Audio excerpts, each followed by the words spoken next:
Susan, Just what's your open. channel name? Yeah, I'm gonna go open that up real quick. Let me go to Okay. my channel. Don't create an Okay. infinite loop now. No, well, we'll see. Yeah. So let me go live.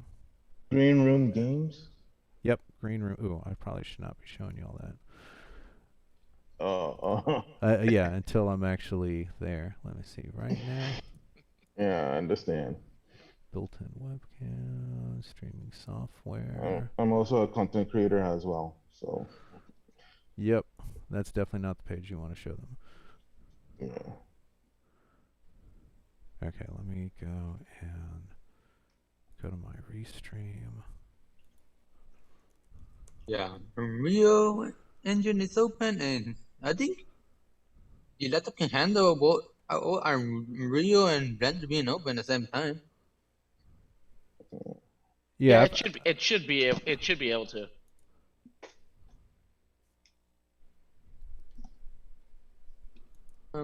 So what do you think about Unreal Engine 5? well, they're promoting the hell out of it right now, and they've been doing that for probably about a year or so. So at this point, Yeah, for a it's lot of supposed to be time. falling next year, March, February is what they're doing. I think they've pushed back the date a couple of times now. So Yeah, okay, The so Unreal Chuck, 5. I mean, I seen some part of it and like they teased it, the graphics. Yeah, I tried it out, and I have a 3070 and it struggles. really, Yeah, Oh man. so it's not that, and they recommend at minimum 32, but they're really saying everyone should have 64 gigs of RAM, which they should anyway, but yeah. most computers do not. Well, I've actually started seeing motherboards like have you seen the new Mac G5? I think the upper limit on that thing is like 5 terabytes of RAM. That would be awesome. Yeah, dude, I'm like looking at the going, are you serious? But that computer costs something like when you max it out, it's like $50,000. Like it's a nice car or a good down payment on your house. It's like a Tesla. Yeah, dude, it's ridiculous. Hold on, let me. oh yeah. I just So want for to. me, I'm just checking right now. Okay, there I am. Okay, yeah, yeah, my feed's going up through. So let me go to a page. Somebody in the chat mentioned that they're having some issues. Uh, Uh, issues how? oh, uh, he's in the 2.6. That's why. Irony. Okay, yeah, so he let me see. says, Good morning, "Good morning, Professor. Professor. I'm having Okay. trouble on putting on the engine versions 4.26.2 in the folder shortcut, but it says is-pl01. Okay, Do with yeah, that I what you see, need." I see the chat. I'm just trying to figure out what that actually means in the folder shortcut, but it says. Okay, Um, James, do you have a working microphone that you can call in real quick and the other thing that we can also do is we can do a screen share. But let's do the troubleshooting later because right now we're gonna have two. Let me get the class started. Let me get everything going, and then we'll get to your issue with opening up Engine at the end of class or when we take a break or something.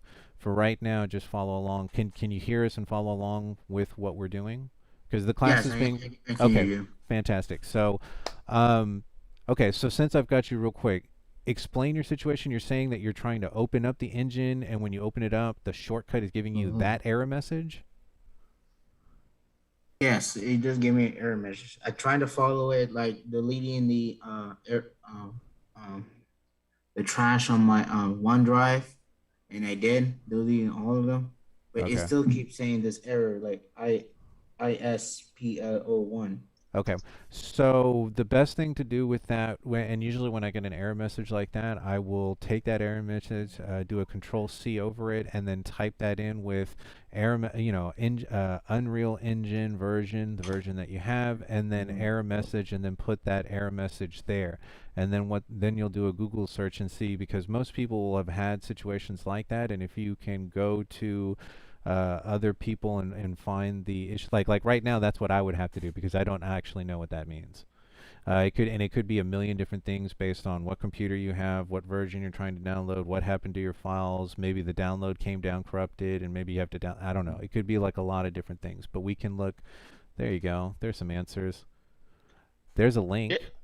Yeah, Uh, it seems like it might be just shortening the install path a bit, and maybe change the install directory so it's not not in the same like so it says UE underscore 4.26, maybe like 4 point whatever the version you're installing. Okay. Well, there you go. But don't worry about it right now. Just follow along with what we're doing in class. And because I'm going to be going through stuff very fast that most people will not be able to work on a project and listen and see what I'm doing at the same time. And only if you had like 2 screens or a dual screen would you be able to put my stuff up on one side, your stuff up on the other side, and then maybe, you know, have a left eye on there and a right eye there and try to follow along. But like everything is being recorded. There are videos that you can go back and watch. So for me, this is more of and like the way that I want the class to work, and I realized that I didn't put the videos up there for lab 2 up there, but the lab 1 stuff is up there. And the idea would be that you would watch the videos prior to class starting, so then that way you have maybe a starting project, you have something that you've already kind of created, and then when I run through it again during class, you can ask me a specific question on, hey, when I was doing this it didn't work, let me share my screen and let me show you what happened, and then that way I can see what happened and maybe guide you through what your mistake was. And then that way we get through the lesson and we do a little bit of troubleshooting at the same time, and you're not trying to watch me and, you know, you're not trying to run a marathon and watch your iPhone at the same time trying to like do 2 things, right? So normal flow of the class once I have the videos up there, and we'll probably give ourselves a break over the weekend. I'll just have one in. And here's the other thing too, is that a lot of people are worried about, you know, making sure that their assignment gets turned in on time and that they get their grades and everything.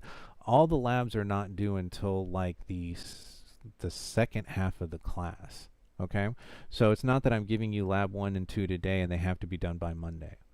Okay, I realize that a lot of people are having issues with downloading stuff. I realize that people are having a lot of issues with computers and all sorts of stuff. So at the beginning of the semester, it's more like I'm going to be lecturing a lot, you're going to be listening, and then you're going to be doing your own work on your own with my videos and the ability to be able to go back and watch the class itself if there was something that I said in the class that I don't say in the videos, or vice versa, right?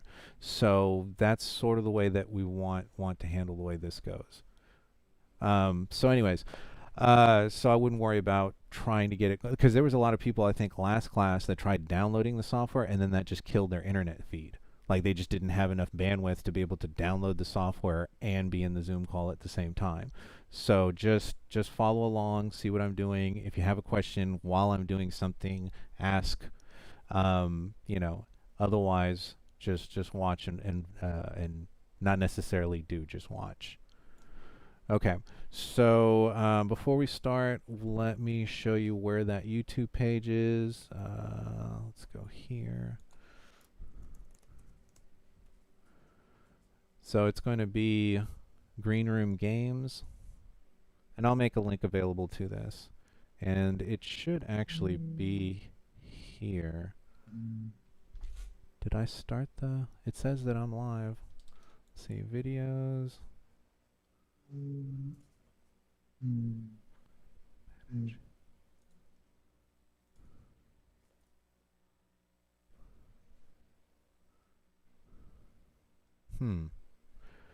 I do not see streaming monitor. It says I've been on for 8 minutes.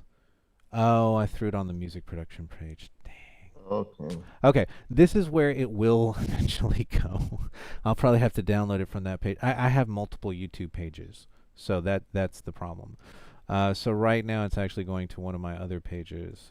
Switch accounts, Green Room Music Production. And let's go to that page.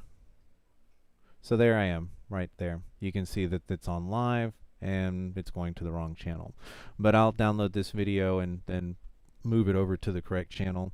In the meantime, I am going to set up a playlist, and I'm going to put all our classes in that same playlist. And then I'll make a link available to that playlist. So you can see that the way this actually, when you look at my YouTube page, that you have labs 1 through 4, and a lot of that is because that is about environmental, It's about lighting, it's about creating structures, it's about creating the game area, it's about creating forest and caves and stuff like that, and then lighting it.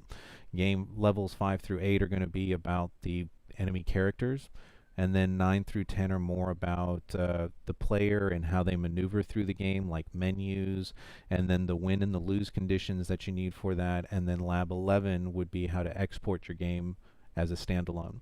Then I do have the bonus labs that are down there, and then the FYIs. One of those I was explaining to you guys the other day.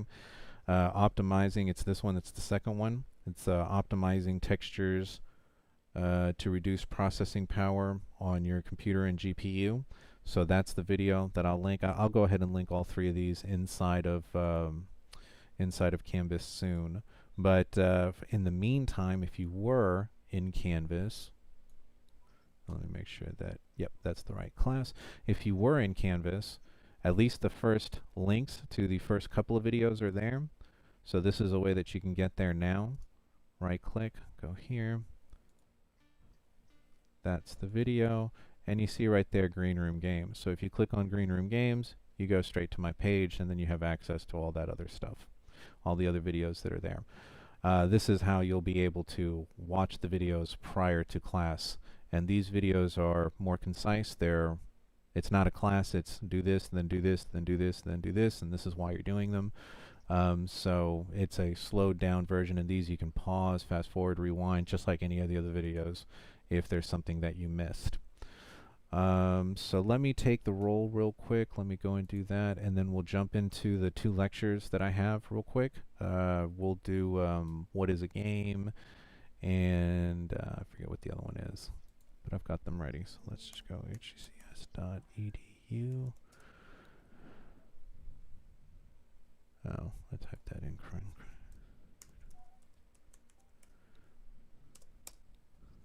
Sorry. Do you have a question?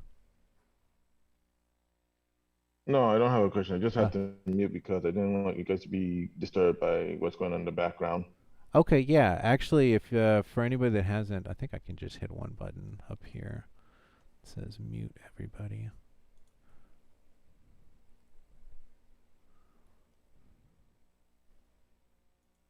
There we go. Fantastic. Gotta love it. All right, so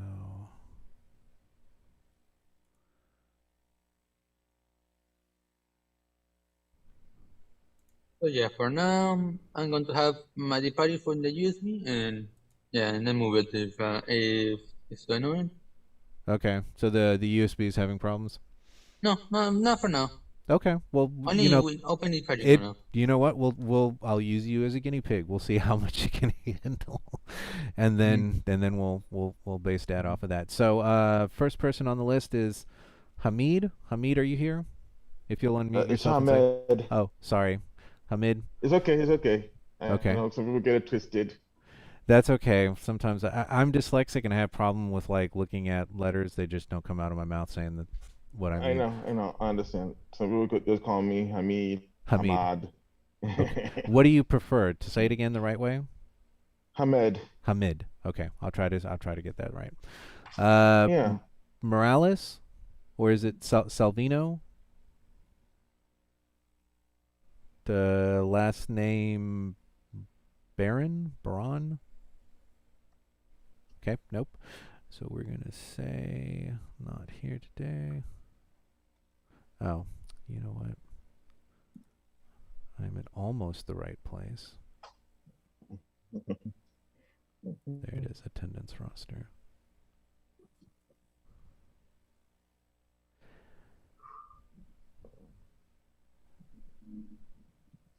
And today's class 2. Okay, so first person's here, second person's not. James. Yes. Okay, fantastic. Mr. Duran is here. Angel? Yo. Yeah, I think you're here. Brian? Mr. Evans? Yay, nay? Okay, probably not. Douglas? Just call me Doug. I'm here. Okay, thank you, Doug. Christian, I know you're here. You're the first person. Gustavo, Yeah, I'm here. thank you, sir. Fernando, I'm here. thank you, sir. Michael, I'm here, sir. thank you. O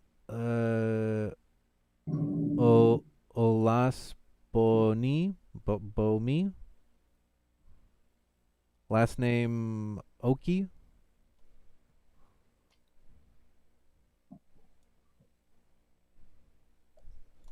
Nope. Okay, there's Brian. Nope, that's a different Brian. Okay, Caesar. Here. Thank you, sir. Mr. Stevens. Or Alejandro. Steven Alejandro. Nope. He sent the I message. see that Brian just logged on. Yeah, Which that's starts with- yeah, his name starts with a W, so he's coming. Yeah, because we have a Brian with a Y and then we have a Brian with an I. Maximus, I think you're here. I saw you click in. And Decory, Yes, I'm here. Sorry. yep. Yo, what's up? Thank you, sir. And Corey. Brian, Mr. Westbrook, since we have two Brians. Yeah. I'm here. Thank you. All right. Okay. Say So, to you guys. hello? Yeah, I'm here. Okay. Let's go ahead and Sorry. mute everybody again. All right. Okay. So let's go ahead and open up Canvas and we'll look at the little changes that have happened and we'll explain it for the people that are here for the first time. Okay, so we have, this will probably be here for a little while. This was the explanation of the fact that we were going to be meeting online, where to look for the link, and that you needed to download Zoom, which Zoom prompts you when you click on the link anyways. Then for some of us, we were having issues as far as maybe securing equipment or laptops. We were relying on the computers that would have been in the lab for us to be able to use our projects. There is a laptop that is available for, I guess it's rental. I forget how exactly it works, but if you click on this link, it'll take you to the HCC library. You click on, I guess, the one that's closest to you. I don't know if you have to go to Westloop. If you're a Westloop student, read the prompts, follow. I'm sure there's a telephone number that you can call. Let me actually just click on the page so you can see what it looks like. So this is the page right here. You can see it's an HCC page with the library. And then there are Dell laptops for checkout. I guess there's also Wi-Fi hotspots that are available as well. They're available for checkout at these locations. The location that we would be at our campus or where the gaming program is would be Westloop. I don't think there's a difference in the computers. I'm not sure where it tells me where the specs are, but I think it was like an 8 gig computer. Windows 360. Yeah, it's 8 gigs with like 150 gigabyte storage. Right. So an external there would be good. And since it's a school computer, you're probably not going to be able to do any upgrades to it. Now, I did also leave a link to the minimum requirements. So there is, let's see, where is it? Computer recommendations. So if you were thinking about upgrading your computer or going and purchasing a new one, if that was in the cards for you, this is what Unreal Engine says its absolute minimum requirements are for being able to run the software on a PC. So you need a quad core somewhere between 2.0 and 2.5 gigahertz in speed, possibly a graphics card on there that would give you 8 gigs of RAM. So you will be able to run the software, you just won't be able to make like really big levels. And then a 250 gig hard drive. Now I know that the hard drive I think is smaller in the one that's available for rental. But the software when you download it, I think is about 100. No, it's a 10 to 15 gigs. So you should still have enough space there to be able to work on your projects and do it from there. If not, buying an external hard drive and then connecting it to that would solve that problem for you. Now, this is my recommendation for what I would consider the minimum like for me, where I would feel like I was like, oh, it's just barely enough to really get it going. So the same thing would be in Windows 10, anywhere from 2.5 to 3 gigahertz, a 4 gig graphics card, 16 gigs of RAM, which really gives you a computer that's 20 gigs total. Like this one would be 10 gigs total. This is 20 gigs total, and then about half a gig, and you should feel comfortable. You'd be able to get through this class no problem. Now, I've also given you the specs for the 2 computers that I'm using during the class. So I'm using a laptop, which is a gamer's laptop. You can see there what this computer is able to do, which is 4 gigs. It's got an 8-core. It's got 6 gig graphics card with 64 gigs of RAM, and I've got 2 hard drives, one internal, one external. One's an M2, which is a terabyte, and then I have a 1 terabyte external. I feel very comfortable on this machine.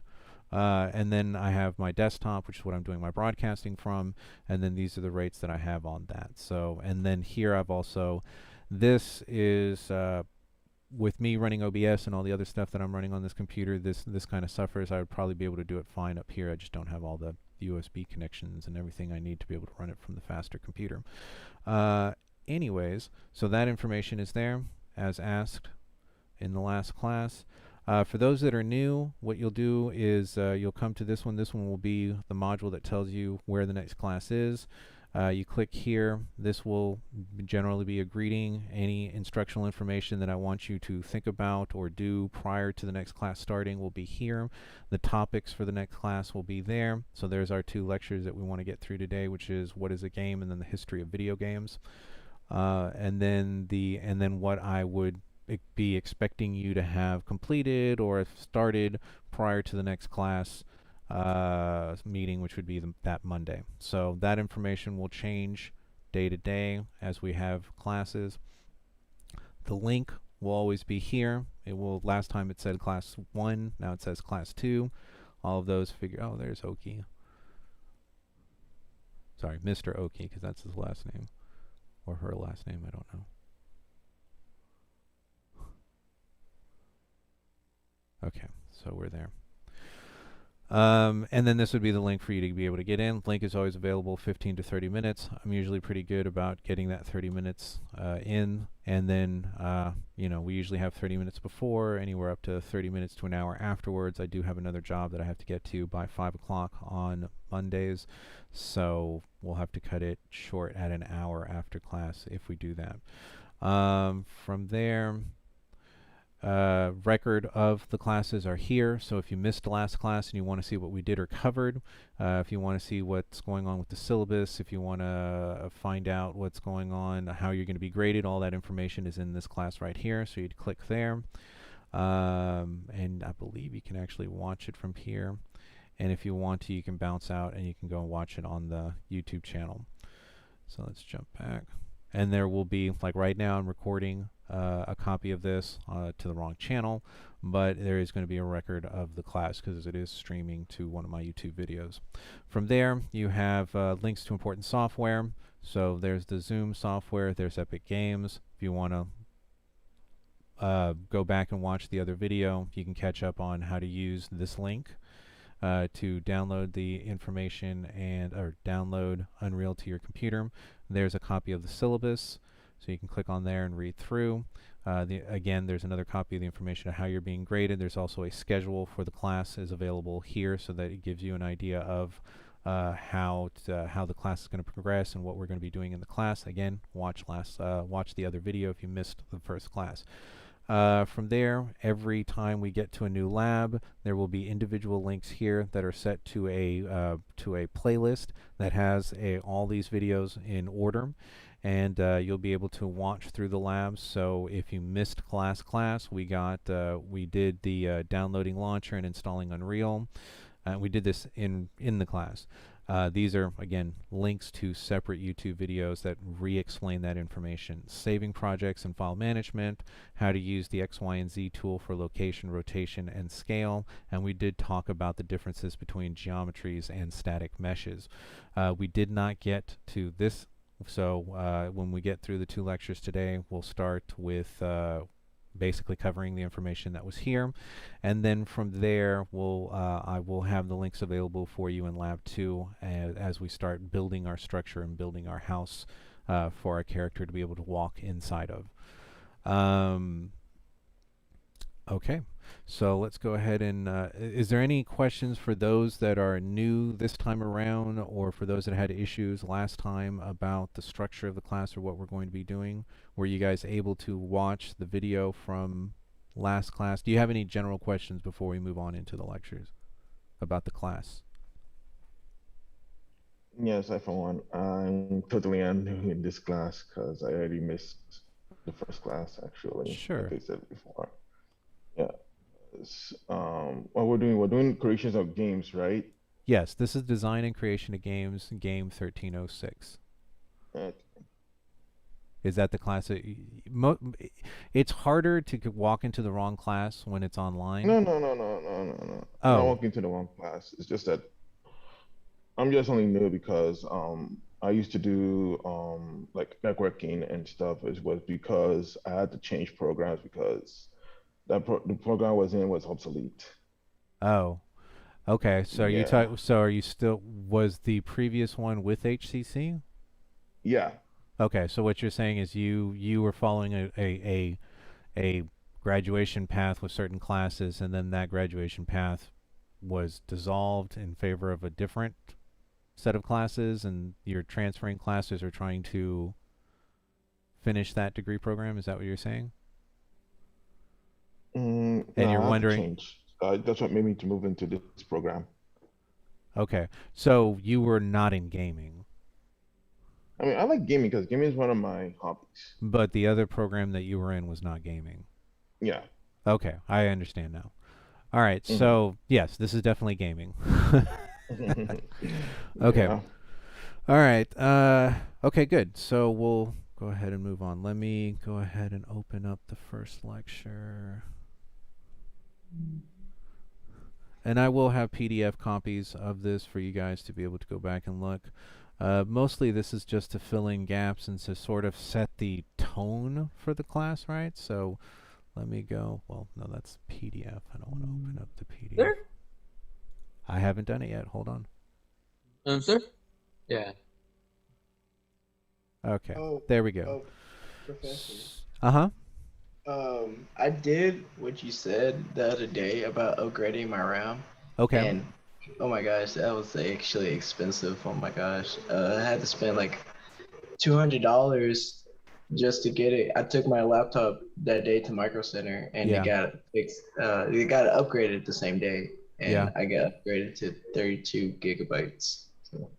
Wow. Yeah, no, right now it's kind of weird. Everything is, there's an inflationary cycle that's happening right now. Plus a lot of this stuff is coming from overseas. We don't actually print our own boards, I guess, here in the United States. So, because of the tension in the world right now with the COVID and the lockdowns and the whatever, I don't want to get into geopolitics, but the result is that we are having issues with getting processors. The auto industry is actually having problems getting certain chips to be able to regulate their engines and things like that. So there's a lot of stuff like that. So yeah, I think this is the first time I've ever watched the prices of computer stuff go up.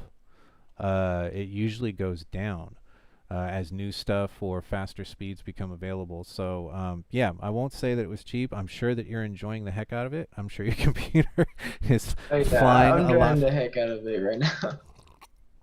It's a good investment, especially.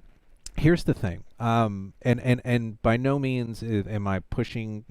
I am a salesperson by nature. I worked at a jewelry store for 20 years. I've worked on the Guitar Center sales floor. I've worked in sales in different aspects. And investing in yourself is, especially if you have a career goal or something like that, is definitely the way to go. Because if you leave your money in a bank or do something like that, eventually depreciation and things like that will start eating away at it, and you usually need to spend it right away. So if you keep the whole thing moving, it usually keeps the wheels greased and keeps your things going. So what I've learned is to invest in equipment. I probably am sitting in a $150,000 studio. Equipment's computers, TVs. Now it's been created over time. I didn't have $150,000 and then just go buy everything. But I've been doing this for 20 years. So I have speakers here that are 20 years old that are part of that count, right? So that allows me to be able to go do events. It allows me to be able to make money doing DJing events or doing presentation, whatever I need to. So investing in yourself, especially in technology, and it's always a good idea. So that investment, you'll look at it and you'll go, yay, my computer works faster, which means I'm able to do the stuff. I can do more things in a day, and that's a good thing. Okay, so what is a game? Essentially what we're doing in this class is we're making video games. So there's going to be the technical aspect of what we're going to be doing with Unreal to create, movements, conditions, logic inside the game. But we really need to understand what a game is, right? Because that's what we'll be creating. So let me move my cat out of the way, and let's go to the next slide. Okay, so the definition, because I love definitions. Definition of a game is: a game is a structural form of play, usually undertaken for enjoyment, right? Enjoyment, and sometimes used for educational purposes. So games are distinct from work, which is usually carried out for basically money, and okay, and there's a distinction between work for money and from art, which is more for just the pleasure of the thing, which is more often an expression of aesthetics and ideological elements, which is what the art is. So game is structured play that is usually undertaken for an enjoyment, and it's different from work because you're not doing it for money, and it's different from art because you're not doing it for just the aesthetics. You're not doing it for just the visual pleasure of it, or the sound pleasure of it, or watching a movie, right? However, the distinction is not clear, right? We do have gray areas. Not everything is black and white. And you do have things like people that, people who play professional sports. They are technically playing a game. They are doing it for enjoyment, but it's also their work. And then you also have games that artistically are pleasing. So if you have ever played Mahjong, the little I guess, what is it, the domino chips that they're using, right? There's actually some sets that were created by by artists and things like that, and just the fact that those people worked on it, or the materials that the thing is made out of, that the game itself is made out of, makes it a work of art, right? So we can have the gray lines on either side, but generally speaking, it's structured play for enjoyment that we usually do for fun. Now, games are sometimes played purely for enjoyment, sometimes for achievement and reward, right? So you play the game for a reward, and for anybody that's played gearing up games, there's always that system of, you get to this level and you get access to this stuff, and you get to this level and you get access to that stuff. So there's the achievement and the rewards, and sometimes there's games that just create like weird rewards. You've done this so many times, you get a reward. So those are put in there because this is what we expect out of a game. They can be played alone, or in teams, or online, or by amateurs, or by professionals, right? So there is no limitation to the level of the game. You can play solitaire and have just as much fun doing that as you could playing tag football or whatever, right? And then you can have situations where you have amateurs like myself playing basketball in my backyard by myself, right? Or you could have professional teams that are playing as teams for money, and they're doing it at a high level. And then where you play it obviously doesn't matter because it's online. There's lots of group games. For example, I'm playing right now Star Wars Galaxy of Heroes. I'm in a guild, and there's about 50 people in my guild. So, and then there are also alone and team raids that we do online. And I can only play that game online. The players may have an audience, so there may be people watching you. In the case of basketball players or sports, professional sports, such as when people do entertaining. Okay, so there, and I'm going to use the example of chess throughout this, all the different variations of the stuff. So if you're watching a championship game of chess, you do have spectators, although you still do have the two players. And on the other hand, there are players in the game that may constitute their own audience as they take their turn in the play. So as far as the relationship between the players in the game and the people watching, you do have people that are actually engaged in the game itself, which are considered players, and then you have those who are considered spectators, who sometimes may interact with the people that are playing the game. Sometimes they're not allowed to interact with the people that are playing the game for whatever the rules are that have been set up for that game.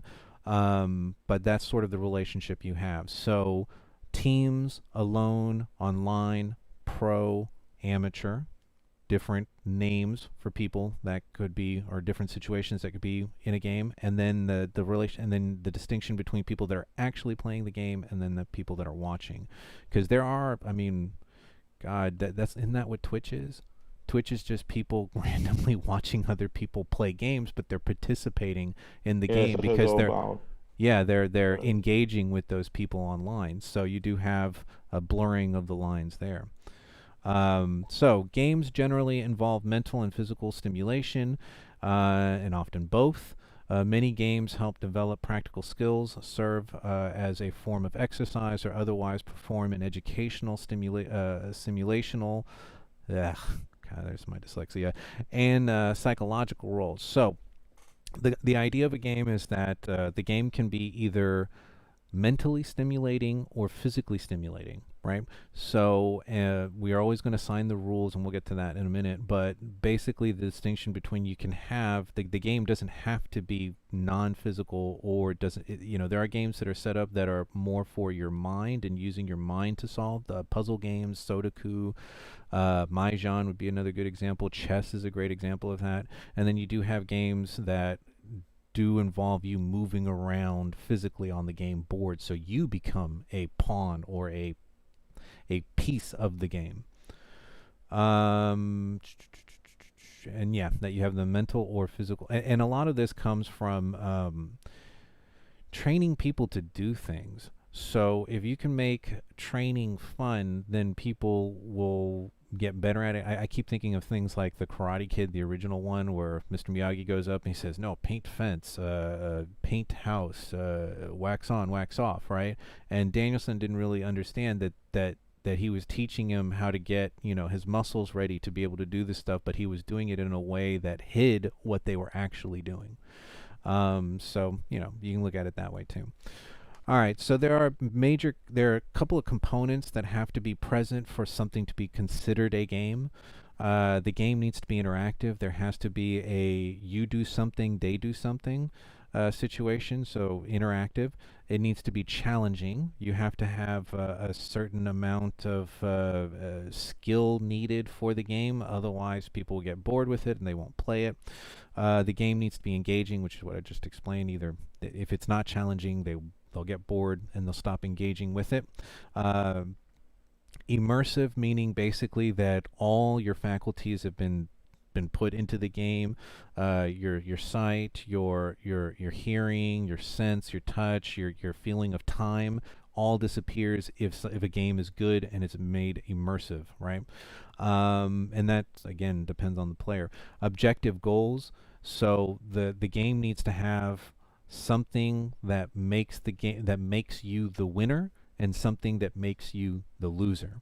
So objectives would be things that you would do to reach a certain goal. So in chess, that would be knocking out the other person's king, right? And all the things, and then there's and that's why chess is such a great example, because you have all the different places, all the different pieces, and each one of them have their own different rules. And based on the rules, because you can actually play different types of games with chess, right? You can have different sets of rules. You can have I don't want to say like English rules or French rules, but like, there may be different ways that you can play the game, just like you can play poker with a 5-card stud or 7-card or aces wild or whatever, right? So there are different rule sets that can be put in with the same game board, but the objectives would obviously be ending up with more cards or still knocking the king down. And that there are discernible rules. Discernible meaning that both people can understand what those rules are, and anybody explain those rules will come to the same logical conclusion, right? So those are the elements. We're going to break those down just a little bit. We're going to go into more definitions. So interactive means mutual or reciprocal action, right? So software, the software is very interactive. So these are examples of, and we'll read those, involving the actions or inputs of a user, right? So when you're playing a video game, your input is coming from you hitting up, down, left, right, hitting whatever arrow keys or whatever controller you have in front of you, and that's your input into the game. And then with that input, certain things happen inside the game, or if you're playing chess, you make a move, and then the other person's turn is to make a move, and they make a move based on where you moved, right? So it's reciprocal. So those two things need to be there for it to be interactive. If those are not there, then it's not a game. Go to the next one. And here's a picture of people doing just that. You have two people on opposing sides. You have the chess pieces. You can see that, well, it's not a video, but you can imagine people making moves and each person taking their turn. All right, so challenging. What makes something challenging is that it's arousing competitive interest, thought, or action. So it's an arousing competitive interest, thought, or action. So your brain, your body, remember we said it's either physical or mental, right? And that it creates some kind of interest, right? So it's stimulating. From there, the other definition is in, oh God, my dyslexia. In, somebody say that word for me after the letter 2. Invigilating? Invitingly. Say it again. Invitingly proactive. Yeah, the proactive part. Yeah, fascinating. Yeah, provocative. Okay. Yeah, sorry. Sometimes I look at invitingly. Invitingly provocative. Invitingly provocative. Thank you. Okay, so provocative, yeah, so that means that it's asking you to engage with it, right? So it's provocative, meaning that it's mentally engaging. So we see there that it says challenging personality or challenging questions. So you're creating a situation where you're trying to figure out the next thing, and so that's what makes, anyways. So my definition down there would be not easy to do, takes effort to accomplish, develop skills, not to accomplish goals. So to a certain extent, what that means is that if it's too easy to do, it's not going to be engaging, and if it's not engaging, you're not going to want to do it. And so what the challenging means is that you try it at first and you're like, let me see if I can do that again. And then the second time you do it and you get a little bit better, and then you're like, well, maybe I can do this. And that keeps you engaged, which is actually our next term. So the challenging is what keeps us in. And as far as challenging, there's an example of it on a chessboard. So you can see that there are multiple moves that you could do, and that all of these take thought. And in that thought process, you have to say, well, if I move here, is that going to open up something? If I move here, is somebody going to be able to knock that person out? And then if that happens, where does that leave my other places? And so you're thinking multiple steps ahead, which then makes it challenging. And every time somebody makes a move, the whole board is redone, right? You have to go off of their interaction with you. Let's see, engage. There's engaging. So the first definition out of the dictionary would be to occupy the attention or efforts of, to attract and hold fast, to attract or please, right? So engaging means that you're going to grab the attention, and that you're going to keep the person doing what you want them to do, right? So you attract them and then you hold them, or you grab them and then you're making attention. So my definition down there at the bottom is keeps your attention focused on objective goals, makes you want to interact with them, right? So it engages you. It keeps you doing the same thing. And a good game, that's what happens, is you keep playing, right? And you keep playing because you're challenging. Each level gets a little bit. Think about the way the old school, like 8-bit games were, right? The first level was really easy. There was nothing really going on. Sort of introduced you to what the rules were and what was happening. And then you got to stage 2, and then all of a sudden they were shooting fireballs at you. And then you get to stage 3, and now they got laser eyeballs. And so, like, each stage it got a little bit more challenging. And in each stage you had had to learn a new skill. Maybe in the first one, you didn't really have to do anything but jump. In the second one, you have to dodge the fireballs, right, and then jump on the character. And then on the last one, you have to learn how to duck or hide from the laser beams until they're gone or the character is no longer doing that, and then find a situation where you could, jump on them or hit them with whatever ammunition you had to knock them out. And each time it got a little bit more challenging, which kept you engaged and kept you playing. Engaging, all these people are watching this, so they're, I guess, yeah, they're intrigued, their attention has been grabbed, and they're focused on what's playing. Now, the other thing they could also be doing is trying to figure out how good these guys are, because they might be playing next, right? And to see what kind of strategies they might be coming up with. So even though they're not playing, they're not the actual players, they are still engaged, which is awesome. So immersive, noting or relating to digital technology or images that actually engage one's senses. There's engage again, right? One's senses and may create an alternative mental state. You are immersed. Denoting or relating to activity that occupies most of one's attention or time or energy.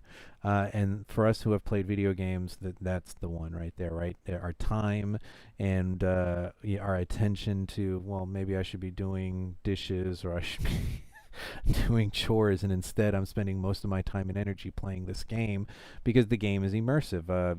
They've done a good job of interacting with you, challenging you, and engaging your time, so then that way you are immersed into this game that you're playing, right? So how much time and energy can I devote to this endeavor? There have been times when I've sat there and been playing games and looked down at my watch and go, okay, it's 12, I'm going to give myself another hour before I go to bed because I got to get up in the morning, and then I look down again and it's 3 o'clock in the morning. That's good immersion, right? That means that they've done the other 3 things really well.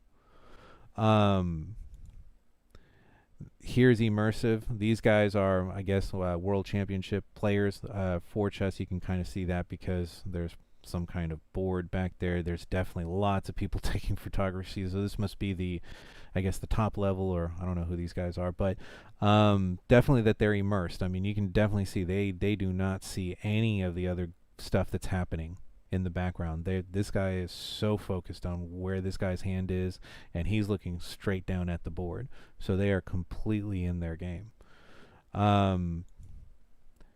Let's see, objectives and goals. So this is where sort of the logic starts coming in, right? So expressing or dealing with facts or conditions as perceived without distortion or personal feelings, prejudice, or interpretations. So basically you're saying that you need facts, and that those facts, whatever the conditions or the objectives are going to be, that they are discernible not only to yourself but to other people, right? So the rook can only your pawn can only move one space at a time unless it's attacking, in which case it can move over to the right or to the left but never backwards, right? So that, regardless of my feelings at the day, my prejudices about whatever, or my interpretation of anything, it's very clear. Everybody can agree to those rules. Of a test, limited or choice of fixed alternatives and reducing subjective factors to a minimum. So when we say move forward one space, what does that mean in the game? Well, the board has been divided. Everybody agrees that this area is one space, and because of that, we can say that this move is one space. So basically everybody sees the root of this is that everybody sees the same things, and that what this gives me is the ability to make choices within a set parameter that allows me and everybody else to then have if this happens, that happens. If this happens, then this happens. If that happens, then this happens, which is what you're going to need inside of a video game. You need to set up the logic. So if I'm a first-person shooter and there's a medic pack on the floor, which is an icon or an element inside the game, when I run over it and hit a certain button, I should pick it up and it should go into my inventory, right? So that's the rules, right, that have been set up by you playing first-person shooters a lot, and then depending on what button the person who's programmed the game is, has assigned for picking objects up, right? Like every time I walk over to a medic pack and hit the R button on my keyboard, this gets picked up and put into my inventory. Otherwise, it's left there, and I can walk over it.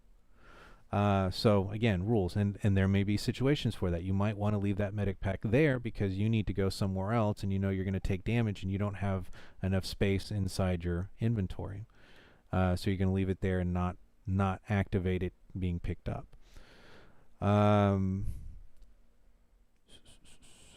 So continuing with objectives, something that one's effort or actions are intended to attain or accomplish, purpose, goals, or targets. What do I have to do to win, right? So basically, ultimately, where these objectives are coming is I need to figure out what I need to do inside the game to be able to move to the next level or beat the big boss or progress inside the game. So this is where we start setting up what are called the win and the lose conditions. So if we're back in our first person shooter, if I have a health bar, and that health bar is from 0 to 100 points, and every time I get hit by a certain ammunition that takes off 1 point, well, then I'm going to see my health bar get to 0, and then what happens when my health bar gets to 0? I should die. But in the game, what does that mean? The video game freezes. We go to another level. That level has certain buttons on it, or you go back to a menu screen, which is another level with buttons that then gives you options to be able to either quit the game or play the level again, or go back to your main menu, or go make changes to your audio, or whatever that option is that happens when your life bar gets down to 0, right? Or in the game of chess, it would be, knocking out the king. That's your main objective, with not even leaving as many pieces. You can sacrifice all your pieces, but as long as their king dies at the end, then you won the game, right? Goals. So the objective is ultimately what the thing is that you need to do to win. The goals are the steps in between. What do I have to do to achieve the win? So an idea of the future, or a desired result that a person or a group of people envision, plan, or commit to achieve. People endeavor to reach goals within a finite amount of time, or settling deadlines, right? So time could be something that could be used as a goal. The fact that you need to do certain things within a certain amount of time. Some games don't have time, or they deal with time differently, but a lot of like the scrollers would have time elements in them. A lot of the side scrollers would have time elements in them, so that could be used. And then roughly similar to or purpose or aim, to the anticipated result, which guides reactions, or an end, which an object, either a physical object or an abstract object, that has intrinsic value. So what does that mean? My definition: how do I measure winning? When is the task over, right? So how do I know that I win? If we're playing soccer, it's me hitting, and soccer is a weird game because you can have a game that has no resolution that ties, and nobody scored a goal. So soccer is a weird game sometimes. But the idea in soccer would be knocking the ball into the other goal, and whoever has the most of those events happen within a certain amount of time, 2 45-minute periods, wins. And if both people have, I think soccer, they go into a shootout at the end, right? So if the no goals are done, they still need a winner because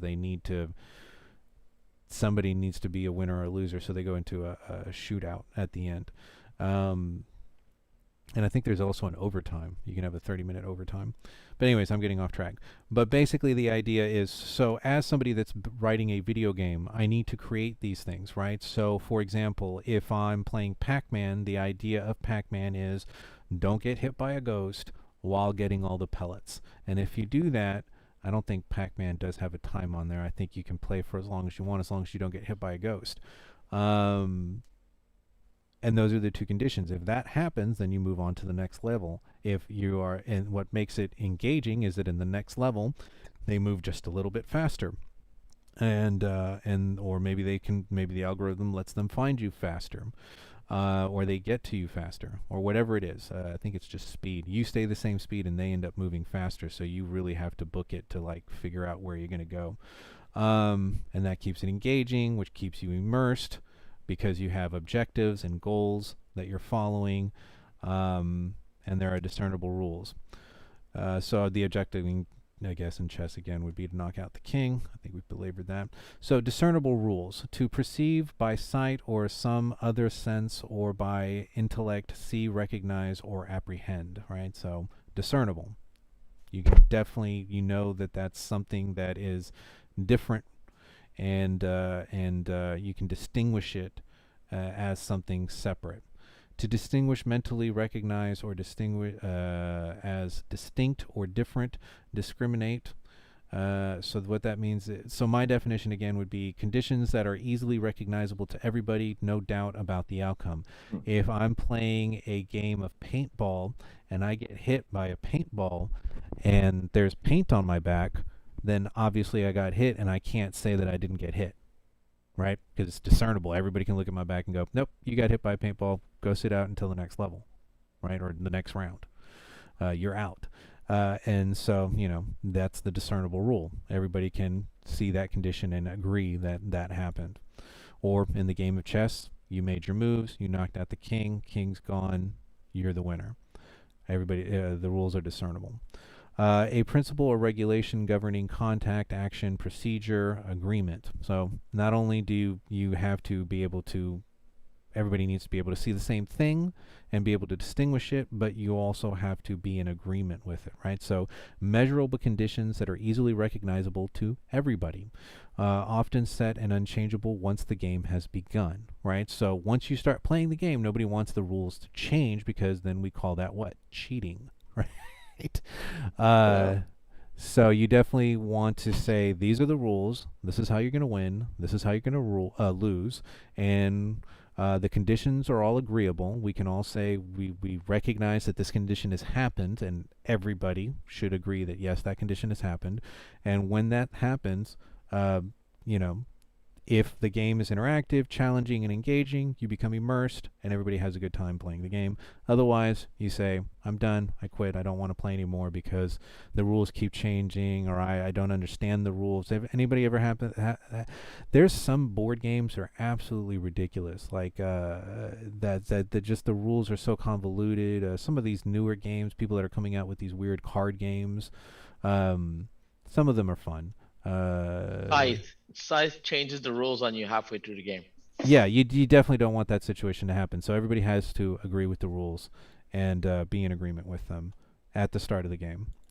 And for example, in chess, that would be agreeing that these things can move only in these directions, right? So if we all agree that these are the pieces in the game, and the king can move one space in whatever direction, the rook can move in any number of spaces, but only in vertical or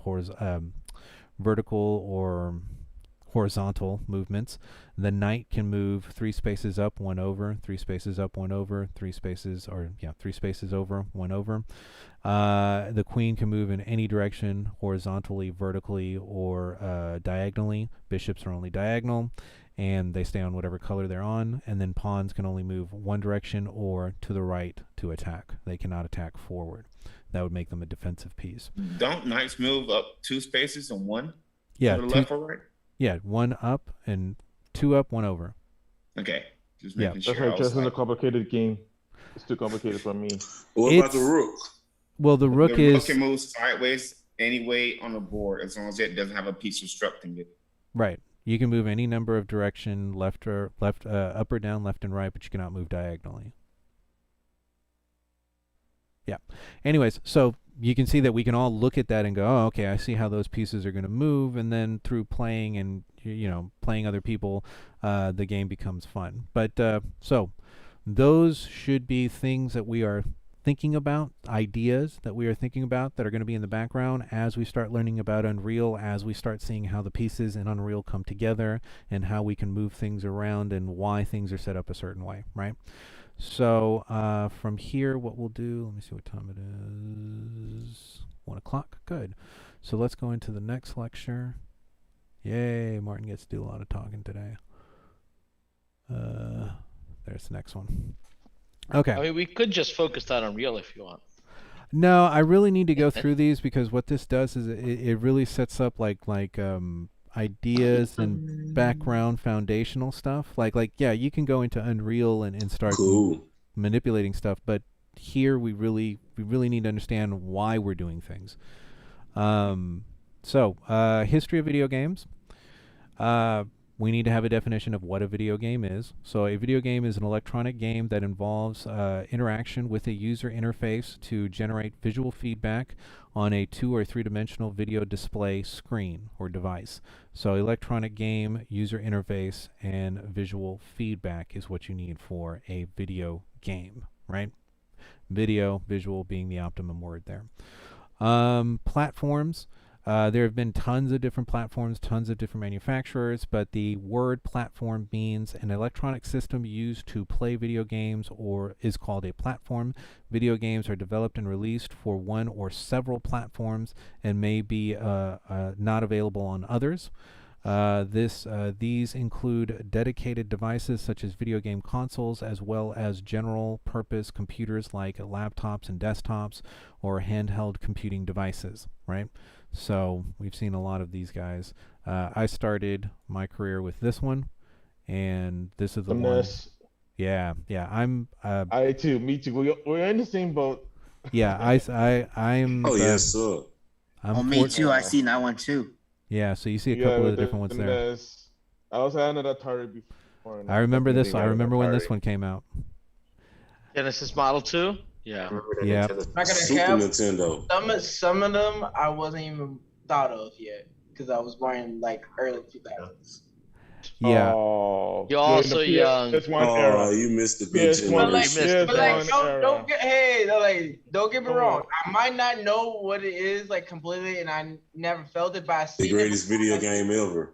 And I seen like other people play it, and I still see people collect them. And yeah, there's actually a lot of emulators now that you can actually download and play the old games with. The other thing that is going to be important in a video game is going to be the input device. So here you actually see this is actually a really neat graphic, and it shows you all the controllers that I don't want to say ever made, but most of the ones that you would recognize from most of the major packages. So everything from the Magnavox one at the very top left-hand side to the Atari controllers, the ColecoVision controllers, the original NES, those bright orange ones, second row down, fourth over from the left, and then the classic Nintendo NES controller. Those orange ones were actually from what was called Funovision or Funkovision, which was Nintendo being released into the Japanese market before it came into the American market. But basically, an input device allows for the person who's playing the game to control aspects inside the game. Controllers can be anything from joysticks to a mouse and keyboard. It can be a touch screen. A lot of us play now games on our touchscreen. I play the Star Wars Galaxy of Heroes on my iPad. Everything's with my fingers and I'm touching the screen. You can also have kinetic sensors. You can have things that look like weapons or shotguns. You can have things that look like, there is I think there's a tambourine somewhere in there because there's something that came with one of those Guitar Hero variations where it was like a tambourine. But anyways, so yeah, lots of different things can be controllers. But the idea there is that you push a button or you do something with the controller, and then that sends information to the video game system. From there, video output device. So the other thing that you would need, obviously, is a visual screen. So this now more recently has turned into things like headsets, Oculus, and some of the other variations. And you can have projector screens, you can have television screens, you can have laptop monitors, you can have your iPad, and basically what this is any device that projects the visual information from the screen that allows then the player to interact with that video game. This is actually a very cool chart. If you can, let me see if I can. Nope. It actually. Let me see if I can zoom in a bit. So it actually puts in time when certain game systems came out. And let's see if we can go this way. There we go. So when we talk about video games, we say Generation 1, Generation 2, Generation 3, Generation 4 video games. This actually gives us a timeline of the different video games, when they came out and what generation they were considered. So this is Pong, the home version of Pong would be what we consider the first, and here what we're saying is the video game consoles. So video game consoles, things that were available to the home market for playing visual games on a visual screen. So Home Pong was the first one. Stunt Cycles, I'm not sure. Atari, the 2600, some of us remember that. That was actually before my time. They're also giving us dates up here across the top. When you see, I think there's a link that's down here, so you can actually go and click on the link and then go and see this chart in better resolution. But video pinball, there's the Atari 5200, which I guess had a short life, and this was Gen 3. And there are actually differences in these generations, different things that happen, how the game systems are, how they're interacting, whether they're connected to the internet, how much speed they had, how many. I mean, video games back in the day were all about how many bits they were, 32-bit, 64-bit, 8-bit video games. And then the distinction went to whether they were on cartridges, whether they were on CDs, whether they were DVDs, whether the games started becoming available online, whether the systems, so there's a lot of different things that make these distinctions, which we'll talk about here in a second. So zoom back out. And okay, so the very first earliest video games were actually created on what are called cathode ray tubes, and this is basically a light tube that was allowed to be able to create a very, very thin point of light and then give you control over that thin point of light. So you actually see one of these tubes over here. So for those that remember the old school televisions before they were flat, maybe you've seen one of these in a junkyard or somewhere. You don't see too many of these anymore, but the big TVs, those when you watch movies from the 80s and the 90s, right? Those tube televisions. And what a tube television basically was a flashlight that had a line that was a light, and that line would scan very quickly across a screen, the other end of the tube, and it would project a color on that tube. So here, there's actually a very an example. The second picture down is an example of tennis that was played on a Cathyon radio tube, and what you basically had was something to the equivalent of a Light-Brite, not Light-Brite, Etch-a-Sketch, where you'd have an up, down, left, right in a circle, and basically you were able to get the thing over. And you can kind of see, like, if you're looking at it, it's like a tennis court from the side, like if you're looking at it straight on at the side, and you can see the left side of the court and the other side of the court. And that little ball in the middle is actually the tennis ball that's supposed to be jumping back and forth. Now this was 1947. So not that this was officially released a game, there was no publishing on this. This was just something that scientists were doing when they were bored. If they had something like this. Now, from there, what ended up happening was that people developed this a little bit further, and Space Wars was actually the first game that was available that you could, and at this point I say download, but it was, remember that the internet was also available between colleges. They were a university research thing before it became what the social media nightmare it is today. But it used to be, the internet used to be for research. It used to be set up between colleges, and you would have terminals that you'd be able to log into and then view files, see, and do that. So these were games that were available on servers at colleges that other people from terminals that were connected to that server would be able to play because they could get to the file and play it. So Space Wars was one of these first things, and for us, this would be the it would have been an arcade. It would have had a rollerball on it, and Asteroid is probably the closest thing, right? Everybody remember Asteroid, where your spaceship is sort of like a little triangle, and you're shooting out pew pew pew pew pew pew, and you're sort of floating around in space, and you're trying to avoid being hit by rocks that are just sort of floating by. And if you hit them with your laser, they would blow up, and then they wouldn't hit you, and you wouldn't die. And you can kind of see a representation of that on the screen there on that terminal right there. There's actually people playing the game here, so this is one of the server terminals where they would be able. There's the visual display screen right here, and the magnetic tapes that they're actually playing the video game from. So again, early video game. The first official video game or commercially marketed video game was Pong. Again, this was probably started on some server somewhere. And then developed. You can see the two little Etch-a-Sketch deals right here, which was, I guess, how they were assuming that people were going to be able to control stuff. They called them dials. There you go. That is a dial.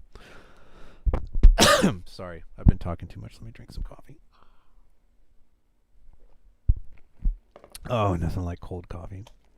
So Pong was one of the earliest arcade games. So this was probably before arcades were really arcades. These were novelties, really.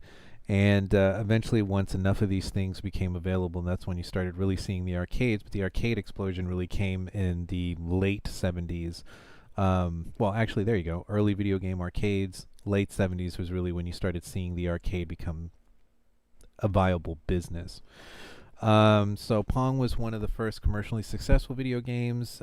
It was created by a company called Magnavox Odyssey, and Alan Corn is the person, or Alcorn is the person who's attributed with actually writing the original code for it. And he has I think there's lots of like they like at the beginning there was lots of knockoffs of Pong, and they were suing people left and right for it. They created a company called Atari, which some of us may or may not still be, which was manufactured by Atari. So Atari was a computer company, and they were putting this game available on their system in 1972. So that was the earliest video game, I guess, that you could play at home if you had an Atari computer system. And the golden age of video games started 1978 to 86. A lot of this is because home computing was still kind of expensive. I mean, somebody made mention of how much money they spent earlier on their RAM sticks. Computers were... My dad had a Compaq. It was the... what was it? I think it was the Commodore 64. I actually had one. My dad was a doctor, and he had bought a computer because he saw what was happening, and he was like, well, I'm gonna mess around with this thing. And there were a couple of games that were available. I remember playing I think these were like Sesame Street games, because I was little. I was very little at the time. 86, I would have been 6 years old. But computers were, for most people, computers were out. They just weren't a thing yet. Home computing had not actually really taken off yet. And so what people would do and the way they would interact with these games is somebody would put their computer inside of a box, basically put a screen on there, give you a controller, and then charge you for playing the game. So then that way they could pay for the computer that was inside of it. Now this is nice, and there was like a whole thing with people going and you know doing this for, you know, as an entertainment thing. But then eventually people wanted to be able to do this at home, and the first generation, or Gen 1, this is the Magnavox Odyssey. This is what the first home computing system would have looked like. And it was available as early as September 1972. So there was competition between what you could go out and go play at the arcade and what you could do at home.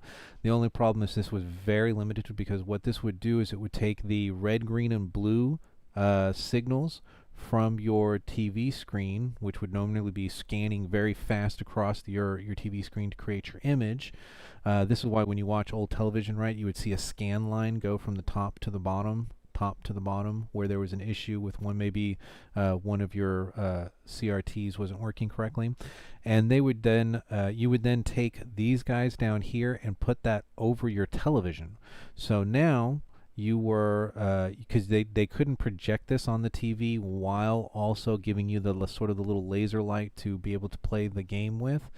And so you can see something like tennis. You can see sort of like a racing game that's right here. So the idea was to keep your guy on the track and try to get there before your other opponent would get there. There was 28 games total for this. Gambling is always fun, I guess, on these things. So there was fake money, like Monopoly money, things like that. And there was different packs that you could buy, and each time you bought a pack, and actually those were already loaded on there. There later the idea of cartridges came out, which is actually what makes it a Gen 2. So Gen 1s, the distinguishing factors are that they were graphically not very interesting. Think of Pog. I mean, all you have is a bouncing ball moving back and forth, right?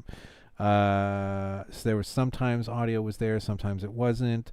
First generation consoles did not have cartridges. They were already preloaded with the games in them. Then we get to Gen 2s. Gen 2s was the first time you actually saw cartridges because people got bored of the games, and if a new game came out, they would have to buy a new console, not just a cartridge.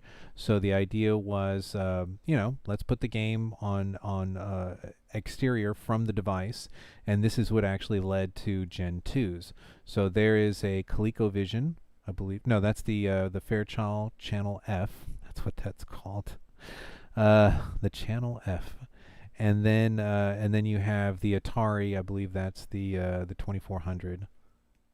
And there you have different games. Now, from this, you have what's called the video game crash of 1983, and what basically happened is that so many crappy games had been developed that nobody wanted. At first it was sort of like it was a fad. It was so cool to be able to play games from home. You could, do it there, and then all of a sudden people really started looking at the graphics and going, this is kind of terrible.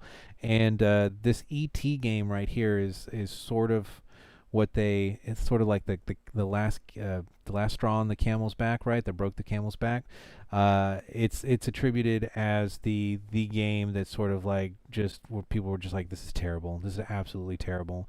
And this thing ended up looking like a square with a line with a line that came out with a thing to the left, and that was supposed to be E.T.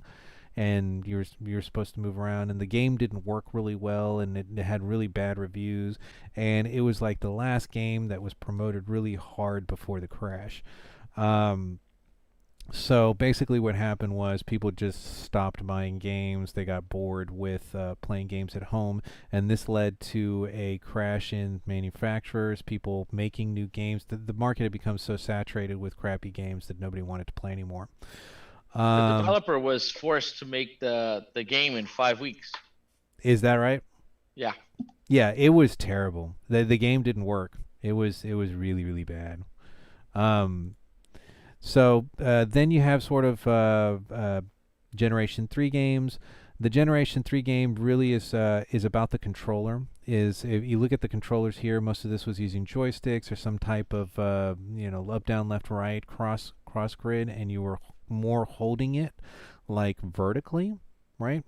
Like you were gripping it, where the new controllers were more two-handed, and you had a distinction between the left and the right hand side, and you basically started using two hands to control your game, where most of the other games you were holding the controller and with the other hand you were moving something.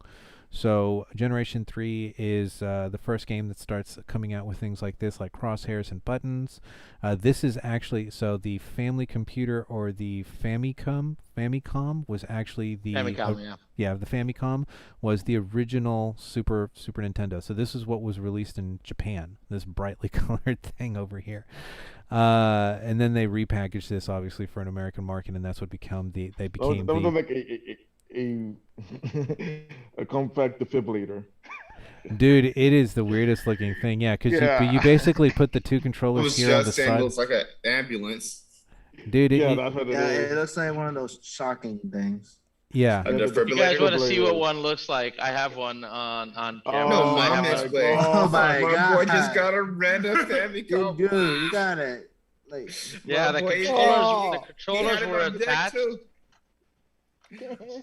Yeah, I'm a game collector. Sorry, so I have everything. whoa. Oh, I wish I had that on cam. Oh man, no cap. So,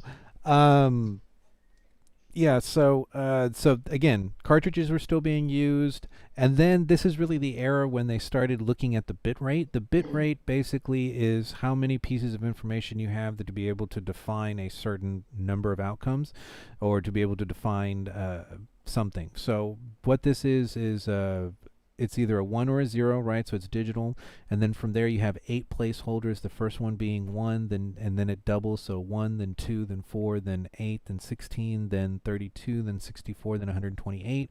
So if you have 8 bits, you have 256 different possibilities that you can do with that word, and you can have 256 different colors. You can have 256 different positions that the character can move into. So there's a lot of places that you can create volume. So 8-bit volume is not as loud as 16-bit volume. So basically this was the length of the word that was used to describe things that were happening inside the game. And for us, this is a representation of basically what an 8-bit game looks like over there on the side. And yep, just some neat ones that came out. Other things that were happening through Generation 3. Generation 3 was also the first generation that really came out with handheld games that were separate from the consoles, that you did not need a television to run through. This Microvision right here was actually one of the very first ones. This is a terrible design for this thing, because you would basically have to take this thing right here, lift that plate up, which would then expose the inside, and each one of the games was a different plate. So the Microvision was this darker brown color right here, the lighter brown color was actually the cartridge, and everything inside the cartridge was exposed when changing it. So this didn't last very long. It broke very fast. But there's these games, which are the Time and Clock, or the something Mr. Clock games, which if you've ever played Smash Brothers, this is where they're actually getting that character from. And these are collectibles. They are. You mean Game & Watch? Game & Watch, thank you. Game & Watch. Sorry. Yeah, it's right there. Game & Watch. Nintendo. And what these was Nintendo collaborating with an LED, like something like Tiger Games. Remember the old school Tiger Games, the handheld Tiger Games in the 80s? And this was sort of like the first handheld games before the Game Boys came out. But they were very limited in what you could do. Burger Time, I think, was one that actually did really well from this series. From there, other controllers. These are the ones that we're most familiar with. This is actually the older version of the Sega Genesis, and this is the NES that we're familiar with. 8-bit technology. You can see this is 90s. Still 8-bit technology. Still kind of looks the same as that, just maybe a little bit better. I think TV quality. Oh no, that's the next one. TV quality maybe. No, that's right. That's right. Yeah, there we go. Let's see. I'm not going to belabor the points too much. Generation 4 was 16 bits, so they were able to make the code a little bit bigger. Processing power on these things became a little bit more, so they were able to handle more color. So you can see the difference between what a 16-bit character looks like and the ones from the original NES. Quite a difference. And the cool thing is you start to see a little bit of shading become available, right? So you can actually get a little bit more of a 3D feel for the characters, although it's very limited because these things are still very pixelated. But you can see that Mario's pants are 2 colors. Homeboy has a little bit of shade underneath where there's a different colors, slightly different colors in green. 16-bit means that you can go up to 65,000 different color combinations as opposed to 256 color combinations, which was what was available in the 8-bit systems. Generation 4 also introduced cartridge-based handheld devices, so the Game Gear or the Nintendo Game Boy. The thing with this generation, although the Game Gear did start coming out with color eventually, but I think the first Game Gear was actually like a monochromatic. sort of like this, where the Game Boys were monochromatic, and then eventually they came out with the color Game Boys. But this was cartridge-based handheld devices that had their own video screens built in, so then that way you could play different games. Generation 4. This is sort of the peak of the Generation 4. This is the Neo Geo Capcom kind of games that were being created early 2004, so this was still 2004 16 bits. I always tell people my first USB stick was 128 megabytes, and I paid $80 for it in 2004. 128 megabytes. I have pictures on my camera that are bigger than that on my cell phone. So the storage space is ridiculous. This is why these things had to be the way they were. And what they basically did with something like this was instead of having a lot of moving parts, this was just an image that they brought in, and they did a bunch of shading work on there, and so it looked better, even though it really wasn't anything really different from what they were doing here. They had just done a better job of being able to compress images down to a certain file size so that you could bring in something that looked a little bit nicer. Yeah, so the Neo Geo was sort of the peak of the 16-bit generational stuff. From there we get into Gen 5s. Gen 5's thing is really the introduction of CD and DVD technology, multiple players beyond just two. Most of the other gaming systems were just two-player, if not one player. Here we have multiple four-player games that do start using CD technology as soon as that becomes available. Most of these were marketed. You can see early. The first one was available 1993, with most of them coming out well after DVDs. I remember my first CD, purchasing a CD and a CD player 91, 92, and then my first DVD player was probably just around 2000, 2001 was when I purchased my first DVD player. Other things that started happening in G5 was that they were able to crack the 16-bit. The processors obviously started getting better. You started going into 32 and 64-bit technology, and what that allowed you to do was start to create games that were in 3 dimensions, right? So you would be able to create a plane and create an up, down, left, right, an X, Y, and a Z axis, and then have a camera that swung around your character, or to be able to look from your character's point of view. I think this is also the last generation where they were paying attention to how much, I don't want to move that, how much bit technology was actually there. From there, most of the Generation 5, what distinguishes their handheld devices, they were still using cartridges, but color started to become available on more of the systems. So you had the SNKs, or the Sega Nomads, or the Game Boy Colors. So that was the big thing there. Gen 5, again, was 3D. It was the introduction of 3D. Here's another player. And let's see what was important about this. Really what's happening here is that they're using a lot of what looks like 2D technology. I think this is a true three-dimensional game. A lot of this is just walls and images, and you just not being able to go through them. So it's not as fluid as some of the newer stuff that we have today, but it was the introduction, like Dune. For those who played Doom on the computers back in the 90s or early 2000s, it was basically just square blocks. You had a grid. You moved from one grid to the next grid to the next grid, and depending on when you moved into that grid, you could either see the next grid over, or you couldn't, which if you couldn't, it was a wall. So it's kind of weird. Gen 6 is the big thing that happens here. Well, they do go up to 128, so the video quality starts going way up. They start adding these memory sticks so that you can save your games.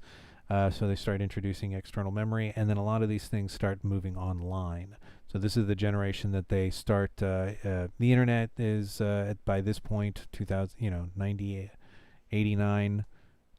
98 to 2015. I think I got my first internet in the house probably around this time, probably around 2005, 2006 was when I had first, like I was paying somebody to bring internet to my house, a service provider. So that falls right in line with these guys. So people started playing online video games and using their consoles as a way to go online to play their games. And a lot of this still too was you were downloading the game to your console and then playing it from the memory that was here. You weren't, and as it got better, you did start playing your games online with other people. Gen 6 technology for this, not much changed. They started playing with like weird designs. They tried to make cutesy version of stuff. I think the quality of the processors got better and smaller, so the quality of the video became better, and the size of these things got smaller. So those were the big things that happened with the handheld controllers in Gen 6. And there's sort of a breakdown of all the different possibilities, or the number of so if you've got 1 bit, all you've got is on or off. If you've got 4 bits, you've got 1 off, 1 yes, 1 no. You've got about 4 different possibilities, and then when you get up to 256 bit, you get into like the trillions of calculations. So this is sort of just a breakdown of how far they were able to get and how many colors, and why the shading got better, because there were literally more colors that they could use to be able to create better, more realistic environments. Gen 7s started introducing the idea of using kinetics. So you start seeing things like the Nintendo Wii. There's a lot of things where they're scanning you now, and instead of you using a controller, you are the controller, right? So all the kinetic stuff, all the Nintendo Wii's, all those, and then also they started playing around a lot with different types of controllers. Like Nintendo Wii had things like the board that you would stand on. There were all sorts of things that you could put your controller inside of. So if you were playing Super Mario Kart on the Wii, there was like a little what looked like a steering wheel that you could put your controller inside. Here they are. There's all the different types of controllers that you could actually have. Not all of them, but some of them. I did have this one. I had the tennis rackets. I did not have the sword. I think somebody gave me this pack for Christmas, where it was the golf thing, the baseball thing, and the tennis thing. And then I had a different gun. I remember having a different variation of this. But there you see some of the other kinetic controllers, where the Xbox had this. This was the controller for the Wii. So Wii was using this to determine where this guy was. So then that way you could send information to the controller, and this one with the Xbox was actually reading your body and where you were, as well as where the wand may have been. This was a weird thing where they had that little bubble at the top. They got rid of that real fast. Gen 7 handheld controllers now started being able to give you the ability to log online, back up your games there, be able to play your games from Wi-Fi. They sort of dropped out of they had bigger hard drives, and a lot of this is computing power. The more computing power that was available, the more they could stuff into a smaller package and give you a better game experience from that package. So the cool thing too with the PS controller, you could actually play your game here on the go, and then when you get home, you could put your controller, you could switch over to your game system, and you could keep playing the same game. So there was sort of that. Now it doesn't matter if it's a handheld versus your desktop or your platform controller. Gen 7s again. Here's some of the. I think these are some. Oh yeah, this was the introduction of. This didn't make it. Basically, the idea here was that you would have some type of a small computer that was connected to the internet, and that would provide a service that then you would be able to play or license games from. So this is sort of like the Roku box of video games, and it didn't make it because why? If your controller or your platform, your PlayStation 2 is already connected to the internet. Here they're just giving you access to other games that maybe were not available on your platform. Gen 7 quality is amazing as far as the video quality. And more controllers. Gen 8. Really, I think here it's about here we're getting into more more video quality, and then also playing around with different types of controllers. But most of the technology that from 7 is available in 8. Let me see. What makes it distinguishable? Not much. I don't even know why they call them Gen 8s. Okay, but that basically gets us through video game history. You've gotten a chance to see sort of where we started off with video games, right? In the colleges, at the science campuses. Those became just nerds, bored, trying to do something with the technology that they had. That eventually led to publishers actually creating games, sort of like Pong and Atari, which were the first ones. That was only available in public at first, or through these large devices, right, because of the power. So basically with video games, once we started playing or using video to create games with, basically the history of it is making it smaller and more powerful with better and better graphics that then allowed you to play more complex games in smaller environments at your home, as opposed to doing it out in public like the video arcade games or the video arcades of the past.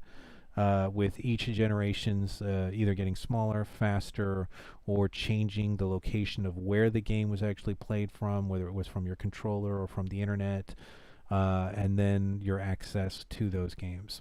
Excuse me, Professor. Sure. When they made the PlayStation 5 and the Xbox Series X Generation 9, okay, right? Right. Okay, well, yeah, my tutorial or my video, my PowerPoint was made several years ago. So there is probably a Generation 9, and I'll probably have to update that, but that's the first. Here's the thing. I'm an audio engineer, and I'm a teacher. So I play games very rarely, and my being part of the gaming market has more to do with my musical endeavors than it does with my skills as a programmer or an artist. So when I work on video games with other people, I'm usually the music guy. So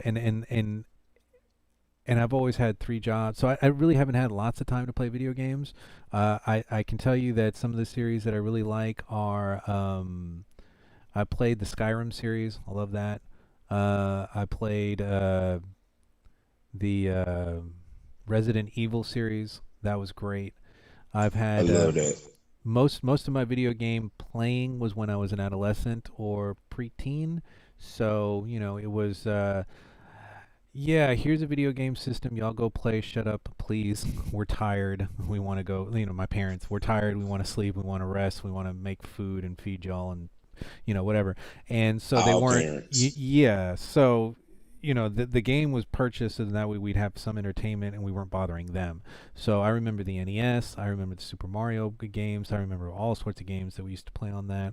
I did have a Game Boy.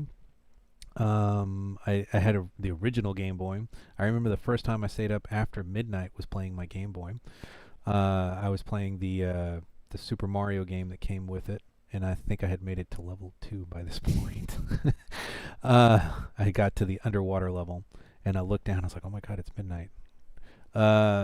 And that was the first time I had that experience. And then after that, you know, you hit puberty, and then video games are not as important because other things become important. And then, you know, real world hits, and you have to start making money because you have to start paying rent, and then your video time really goes away. And that's sort of when I fell off, was probably about 2000-ish. I stopped playing video games. And then more recently, as games have become more available on platforms and things where I don't have to, like, for example, the game that I play now, I play on my iPad. Why? Because I went to games, the game application on, you know, whatever, iTunes or whatever, and downloaded a game from there. Yeah. Oh, is that what it is? Yeah, they have the arcade, but you have to pay like $5 every month, or I don't know how it is. Yeah, I give Disney a lot more money than that. Yeah, there's in-app purchases in my game, and darn it if they don't always get me with at least $10 here. And the way I justify it, I'm like, well, you know, I'm not going out to a bar tonight, and it is Saturday, and I am by myself at home working on stuff, so why not? This would be the drink that I would have at a bar. And I'll go, okay, here's the $10. thank you, Disney. Give me my new gear. Because the game I'm playing is a Disney game, and I'm sure they're the ones getting the money off of that. That's actually a pretty good way to justify it. I'm really good at justifying things. But yeah, so those are the 2 lectures that I had for you. So now what we're gonna do with the second half of the class, 'cause we've got about an hour and a half left, is we're going to move into Unreal, and we're going to continue with what we were looking at the other day. So let me go back and switch screens here. There we go. And let's go ahead and open up Real. So where we left off the last time was we were sort of getting used to the graphic user interface. We were getting used to where things were on our screen and what the different windows did for us. Today we are going to create our first environment, manipulating the environment, because last time what we did was we sort of moved around and got used to us moving around in the environment, and now we're actually going to have a goal, which is to create a 2-story house with a door opening with windows that has a staircase that leads from the first floor to the second floor. So that's our goal for Project 2. In that, we are also going to decorate with couches and furniture. And what else is part of this project? The decorating. We will decorate inside and outside. So we will look at how to create sort of like a small gardening area on the outside. Maybe put a tree in there, and then on the inside we'll throw in some couches, paint the walls, and then we'll see how to create a glass transparent plane so that we have not just a window hole but an actual window with a pane inside of it. All right, so if you've already, wrong mouse. So what I have here is I have my test project and I have the class demo. This is the one that we're going to be using in class as I go from project 1 to project 2. So this is what I'm going to select. If this is your first time seeing Unreal open, once you have opened the Unreal Engine, the option that you get is Games. So if you click on Games and you go next, you will be starting a new project. From there, there's a list of different things. There's about 5 different things that you can change. Don't make any changes to it. I think for those that came in early today, they might have seen me explaining to one of the other students about what the different options were in that. And if you have any questions about how to set up you can ask me after class. But for right now, I'm just going to jump right into the project that we had started the other day, which I had named Class Demo. And again, we didn't really do anything. We're just sort of moving around in it and getting used to the different windows and screens. Okay, so this is where we left off the other day, and this was the difference between, I think, the static mesh and the geometry. So let me move around a bit and show us what the area sort of looks like right now, right? So this is the first-person character. When I push play, that's who I am, and this is what I'm going to look at. And so all we see are the arms and the gun, because from the perspective of the first-person camera, that's what we're actually going to see. And let me go ahead and push play just so that for those that have not seen this yet, this is what our world looks like right now, with the boxes and the different things that we manipulated last time. Those look like a making of COD. Yeah. Fortnite is made with this. A lot of the first-person shooter stuff is made with this. So I think my brother used to play. It's like an army game. Special ops. He he would lock him. Yeah, he would lock himself like when Special Ops would come out, he would lock himself in a room. Like his girlfriend, nobody could get to him. His girlfriend, nobody. Like for a month, he would just be locked in his room playing it until he got bored of it, and then he was like, "Okay, I'm done." He'd emerge. Rainbow Six. Huh?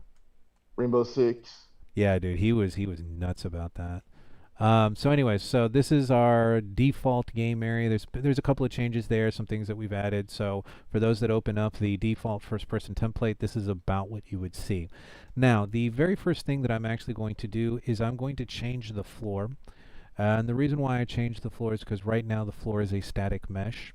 I don't want to use a static mesh. I want to use a geometry, and the reason why we don't want to use the static mesh is because if I add a material to that static mesh, remember we don't have much control over it.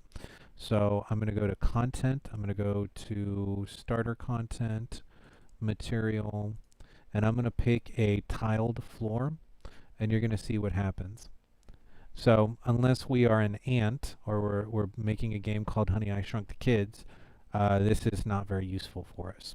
So I'm going to select the floor, and you can tell that I have it selected because you can see that there's a gold trim that has, and the way I'm selecting is by hitting the left arrow key. So I left click on it, and on my mouse, left mouse click, sorry, and I have selected the floor. Once the floor is selected, I'm going to hit the delete key on my keyboard, and that element will now go away.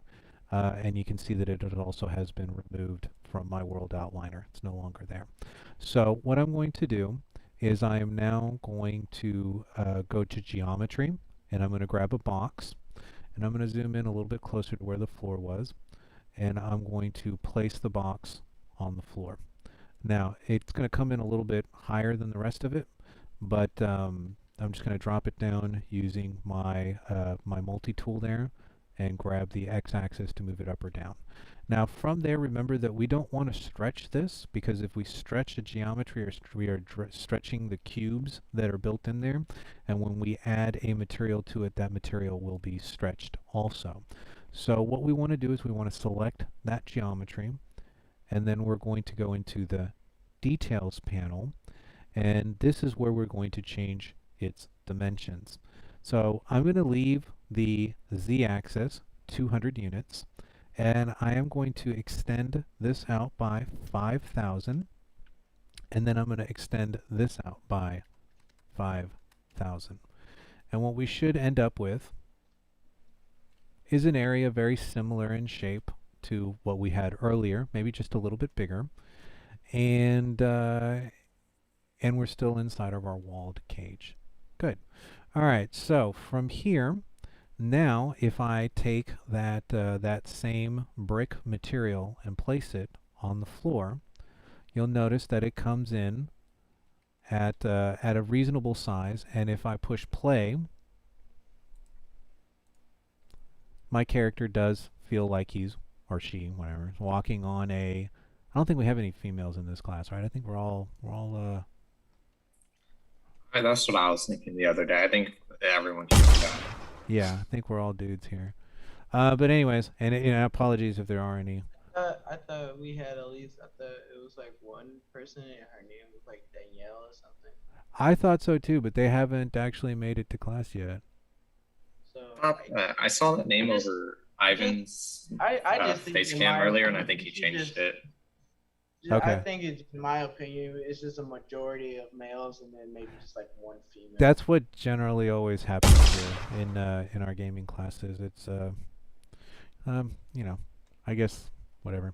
Anyways, off topic. But our floor looks great now, and that is because we created a geometry, we pushed the geometry, we stretched the brush settings for the geometry to the size that we wanted, and then when we placed our material on that geometry, it came out looking nice, as opposed to that, right, where we have that big thing. So I'm going to go ahead and delete that guy.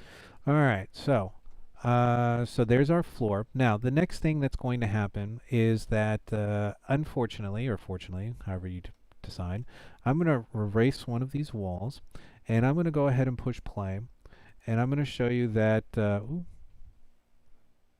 had some physics there.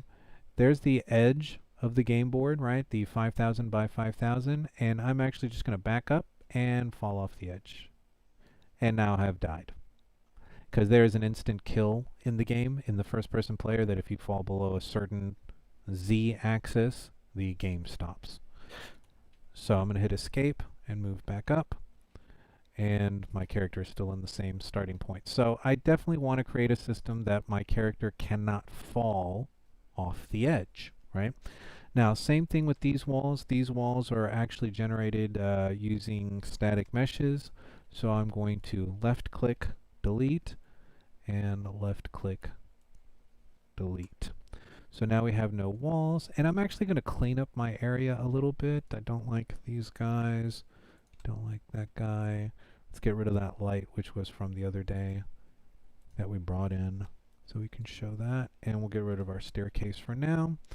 And that box, I think, is going to be deleted and deleted. Okay, so now we have just the white boxes that would have come in, and the floor that we have created at this moment. All right, so from here, what I want to do is I want to create my first wall. So I'm going to go to geometries again. I'm going to grab another box. I'm going to put that out on the floor. Now, this time you'll notice that the box already came in with its material. What this is, the reason why this is happening is because we have a material selected, and when we drag in a geometry, this is what's going to happen.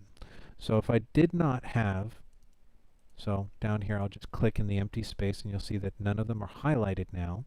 If I grab a geometry and drag it on the floor, you'll see it comes in with the default no material skin, right? So this is sort of like the checkerboard that's in the background of a Photoshop document to let you know, hey, this isn't really there, it's just there so that you don't see a black screen behind you, or the black from the television screen. Alright, so we'll go ahead and delete that one and go with the one that doesn't have a skin on it for right now. So I can show you how to put one on there. Well, we just did with the floor. But anyway, so I'm going to select this guy, and we're going to go to the wall, or go into the details panel, and then scroll down until we get to brush settings. And then from there, we already know that the floor is 5,000 by 5,000. So I already roughly, know what one of these is supposed to be. So if I do 5,000, I should get a wall that is the same length, although they're not lined up at the moment. So I can just grab my wall and bring it back in. Now, as we do this too, you can zoom in. You will notice that you will see sort of like as you're moving, especially when it's out there and you can move it towards you, you can see where the box is going to end up. So it's giving you sort of like an outline view of that. And then you can use that to line up with the grid of the other square. So you can see that I'm moving that in until I am not over it, because you can go over it, right? So I'm going to line that up right with the edge.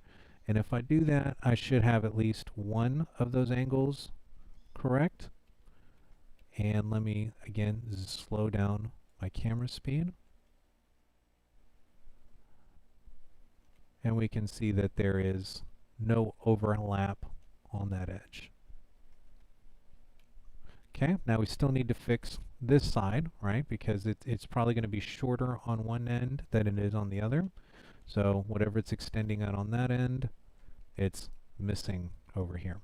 So same thing, we'll grab the X, drag that into position, and then zoom in and check. Now the reason why this is working so well is because I do have my, my movement locked to the grid, and I am moving 10 spaces at a time. So every time I move, I'm moving 10 units. If this is turned off, or this scale is at a lower, you may not be able to line them up so effectively. The other thing you can also do is I can click on this square down here, and I think I just moved something. No, I think I'm still lined up. It just looked like I moved it. Is I can select the object, and again, in the details panel, I can go to the transform tool, and because these are both the same length and appearing in the same place, either the X or the Y should line up. So if I click on this one, you'll see that this is 360 by 120. So notice that the X is negative 360. So that stayed the same. And if you weren't able to line it up for whatever reason, let's say I move that over and then I type in negative 360, I am now aligned, right? So you could do it by sight, by grabbing the XY tool and dragging it into the right place, or if you know what one of the axes are and what corresponding axis that would be in the other object, you can align them by actually just typing in the numbers. Now, the other thing is that right now our wall, let me slow this camera down because that is driving me nuts. All right, is that the wall is 200 units high. Its z-axis is 300. So our character, this person in the game is 200 units tall by 200 units wide by 50 units thick, I think, is from front to back. So if I walk up to this wall and I have a 300 unit wall, it's going to be just above my head.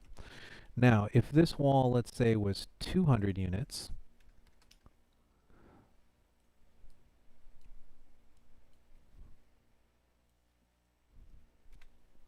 I should be eye level with it.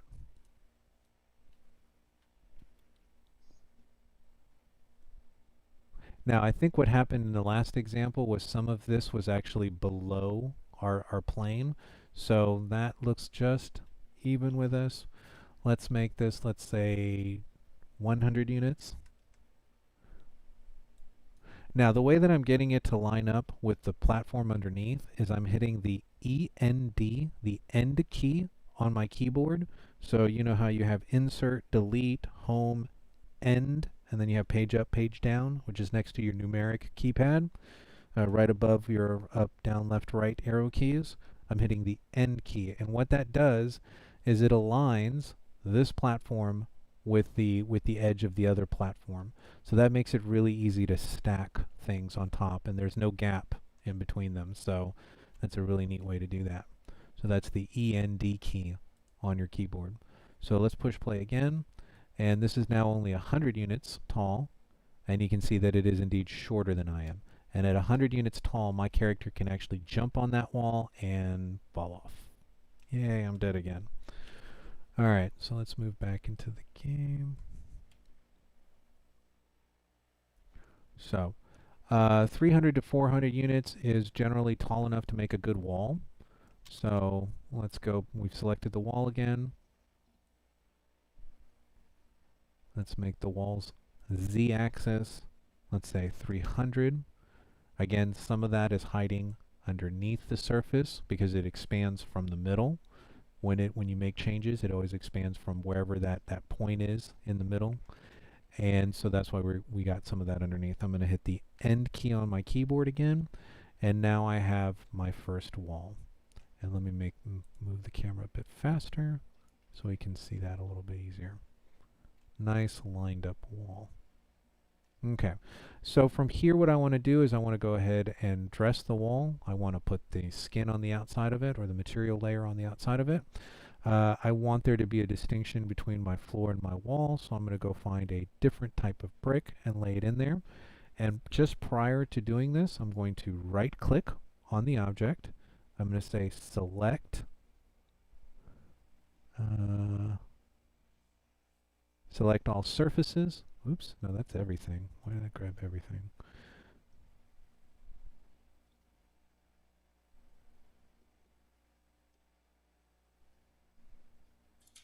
I'm pretty sure you have to do it in the transform tool. You're trying to look at select all adjacent surfaces, right? Right, yeah. There it is, right there in geometry. Sorry. Yep, thanks. Yep. Brain fart. There it is. So select, and then select all adjacent surfaces. That will then make sure that we have all the surfaces just for this one object and not everything in the game, which I'm glad I don't have a lot of stuff in the game right now because that would have killed my computers. So we'll grab that, drop it on 1. It should apply to all. And the other day I showed you guys how you can clean this up so then that way you can align the different angles correct. Now the thing with that would be obviously my player will never see this side of the wall, so really I didn't need to put it on there. It's now taking up RAM and space, I guess, memory, unless of course we turn this into a static mesh, which would then make it a little bit easier for your computer. But either way, we have the wall built. It is now tall enough and we cannot jump over it, but we only have 1. So we need to make a copy of this. So I am going to, I believe it's Control W in this software. It's not Control D.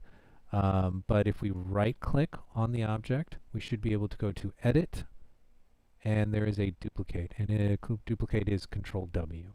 So you can either use the shortcut Control W, or you can go right click on the object, go to Edit, and then Duplicate.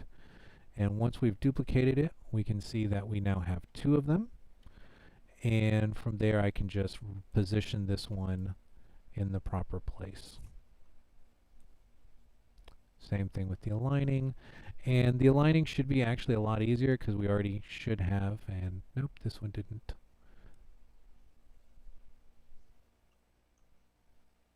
There we go. And if you can't grab, like right now, you see how the x-axis is kind of hidden? I can't really get to it, but I really need this perspective to be able to see that I'm aligning it. If I have the object selected, I can then go here to the transform underneath its details panel and literally shift it this way. So what I'm doing is I'm clicking and dragging it here from the location. So I don't need to do it from the object itself. I can just select the object and then use this to slide in. And if we remember from the last one, this was negative 360, so we could have typed that in one more time. Oh, sorry, I'm gonna give my. I'm wearing a wireless mic on my head, and I've also got some some big headphones on, and they're just pushing into the side of my head. I just need to move this for a second, relieve the pressure.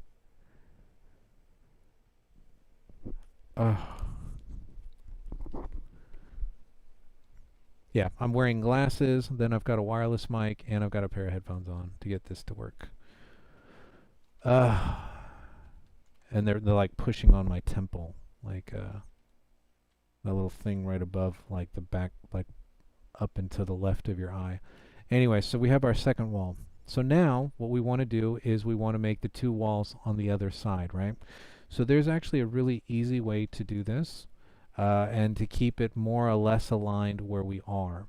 So what I can do is I can come down to one of these points, and if I, obviously you have to have the object selected, right? So we select the object, and I'm going to come down to one of these points, and I'm going to right click on that point. And what that does is it moves the XYZ tool from the center of the object to this point, and my pivot can then come from this point.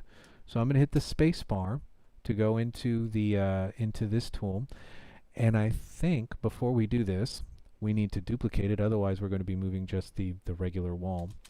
So before I move forward, I'm going to select this object. I'm going to say edit, duplicate, so I have a second copy of it. Move that back in, and again for some reason it's done that, so I'm going to go negative 360, so I put it back into the same place.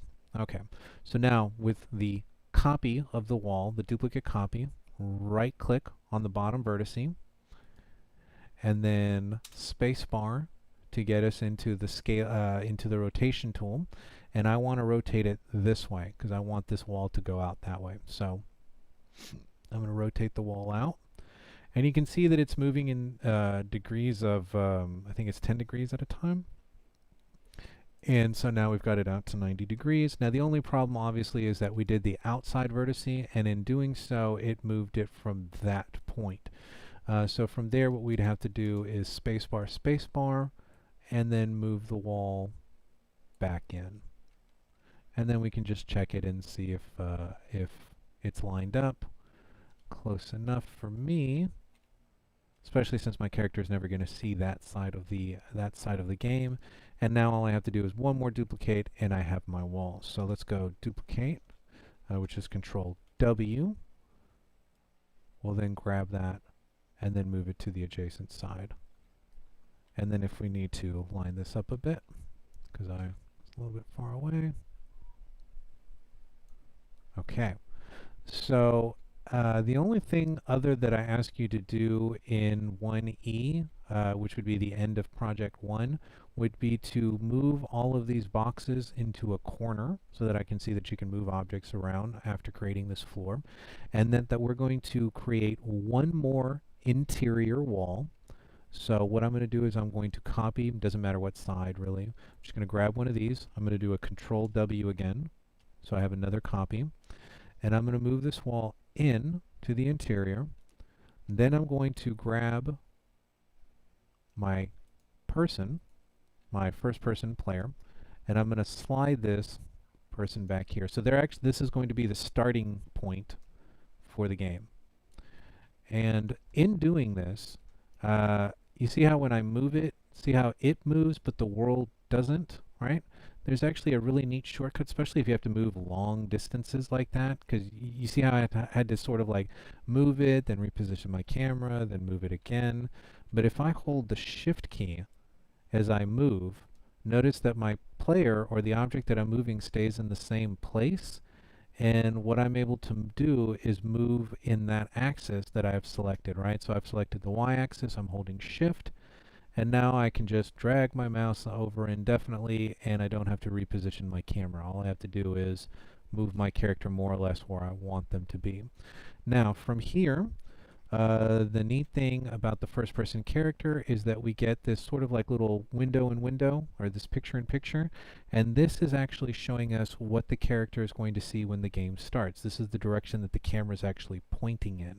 So if I want this to change, I'm going to select my character and rotate them. So maybe I want them to be looking down the hallway. Maybe I want them to be looking at this wall so that they have to turn around.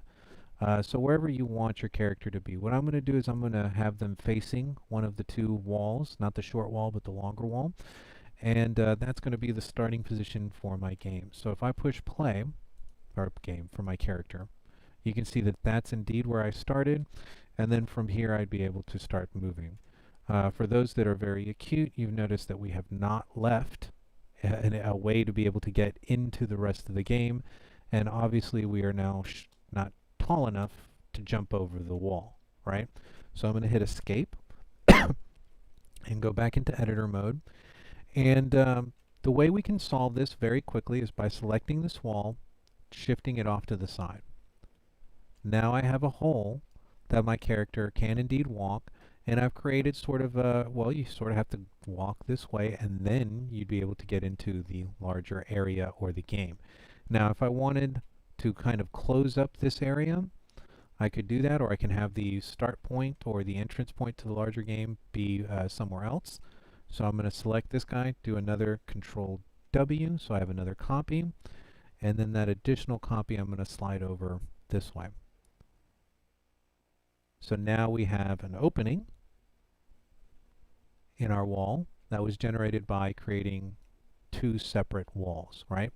Now, I would like to clean this up a bit, not have pieces going way out over there. So again, remember that in rescaling this, I don't want to use the transform because that would throw the graphic off, the bricks off. What I want to do is go back to my brush tool. I'll scroll in the details panel until I get to my brush tool. And here what I would do is I would just reduce the length to a size that will make sense for whatever it is I'm trying to do. Same thing with the other side. Grab that one, reduce this, and in this case I might need to move that back over because it is doing it from the center. So, real quick, let's just make it look like that. Now, remember that our character does have a width. There is these walls do come in with what are called blocking volumes, which is why if I try to hit it, my character stops. They can't just go through this.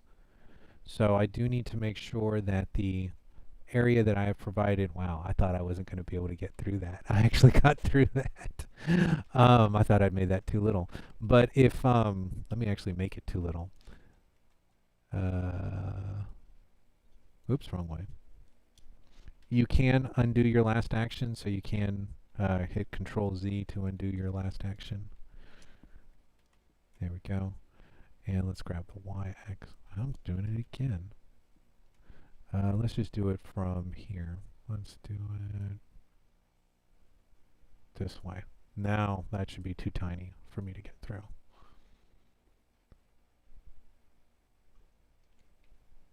Yeah. Even though there is a passage through the wall, it is too narrow. So remember that you do need to leave a certain amount of units, generally about 200, and that should now be big enough.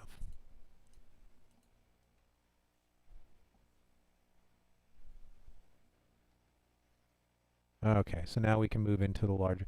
Now the reason why you might do that is maybe you want to give the player a couple of minutes to, or a moment to, orientate themselves and where they are without enemy characters coming and hitting them, or maybe you want to create a separation from that side to the other side, so you have different reasons why you might want to break up the area. Now, the only other thing is that in doing this, there was actually text. There was a text box that was in the original floor that said first person template. We can't see it anymore because it's probably inside the floor somewhere, but we can still find it by coming over here to the world outliner and hitting the word text, which is what it is. It's a text box.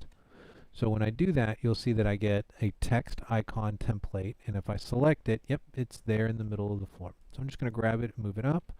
And what I'm going to do is I'm going to use this to write my name and then the word portfolio or demo project, but I'm going to use this sort of like graffiti.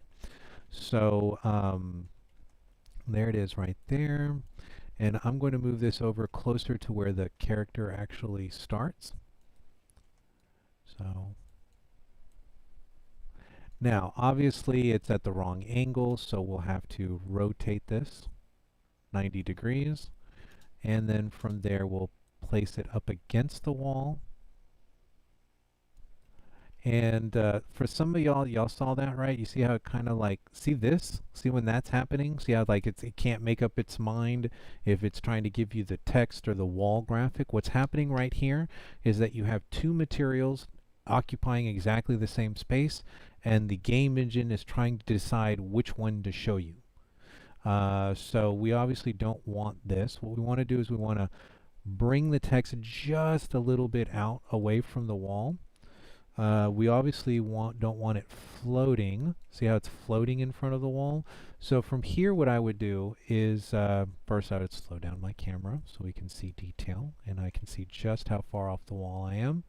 And I can, and what's happening here is that we're moving what, those 10 increments at a time, right? So we can't put it exactly where we want. So I'm going to turn the snapping tool off for that.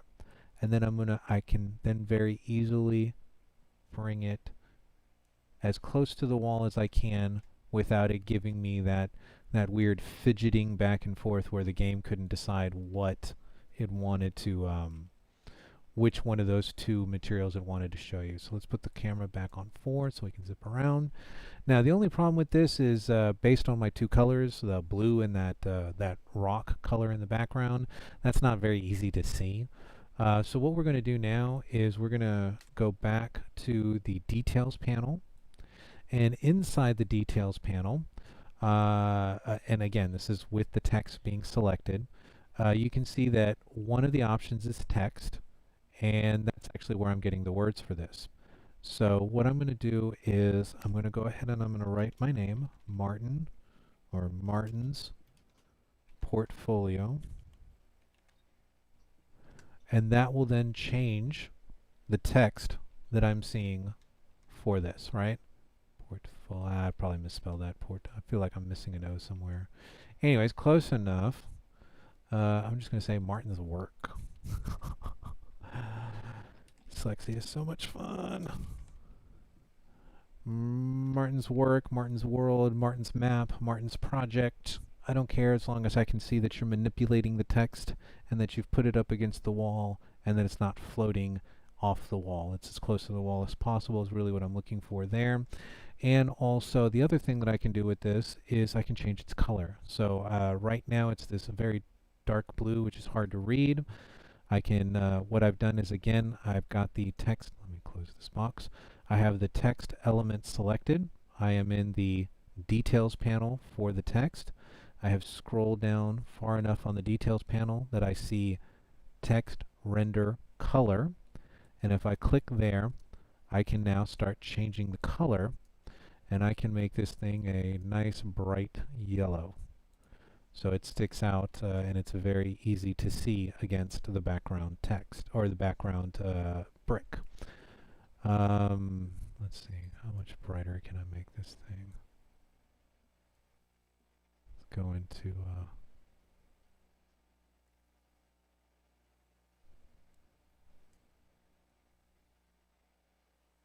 no, that just makes it white, that makes it yellow. We can go darker color. For most that have been, for us that have been in Photoshop, they should, the color picker tool there should be very, very similar. And for those of us who have used, what are these things called? The hexadecimal values for your color. These should still be the same, and your RGB colors might still be the same. You can also color pick. So you have a color picker tool there that if I select the color picker tool and pick the sky, it would change it to that color. Go to the color picker tool again, and let's pick the white on the clouds. It'll make it that color. And I would hit enter, and it would then change it to that color. So it's easy enough to change colors. I'm going to make it go back to the yellow so I can see it. I'm going to click OK. Oh, darn. I'm doing that to the sky. I don't actually have this selected anymore. There we go. And that's why it wasn't changing colors.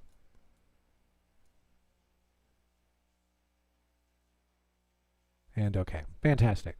So now we have, when we start the project, if I push play, you'll see that my character sees, this must be Martin's portfolio or Martin's level or Martin's work. And then I'm going to be able to walk into the area where our house is going to be. Okay. So last thing would be grabbing these boxes and moving them. You can select and hold down Shift and grab multiple boxes at the same time or multiple objects at the same time. So if some of these are in stacks, you can just grab the stack by grabbing multiple objects. And again, using the Shift key when we move these things might be a little bit easier so we can see where they're going. So I'm going to hold down Shift and drag these boxes over there. I'm going to go Shift, Shift, Shift.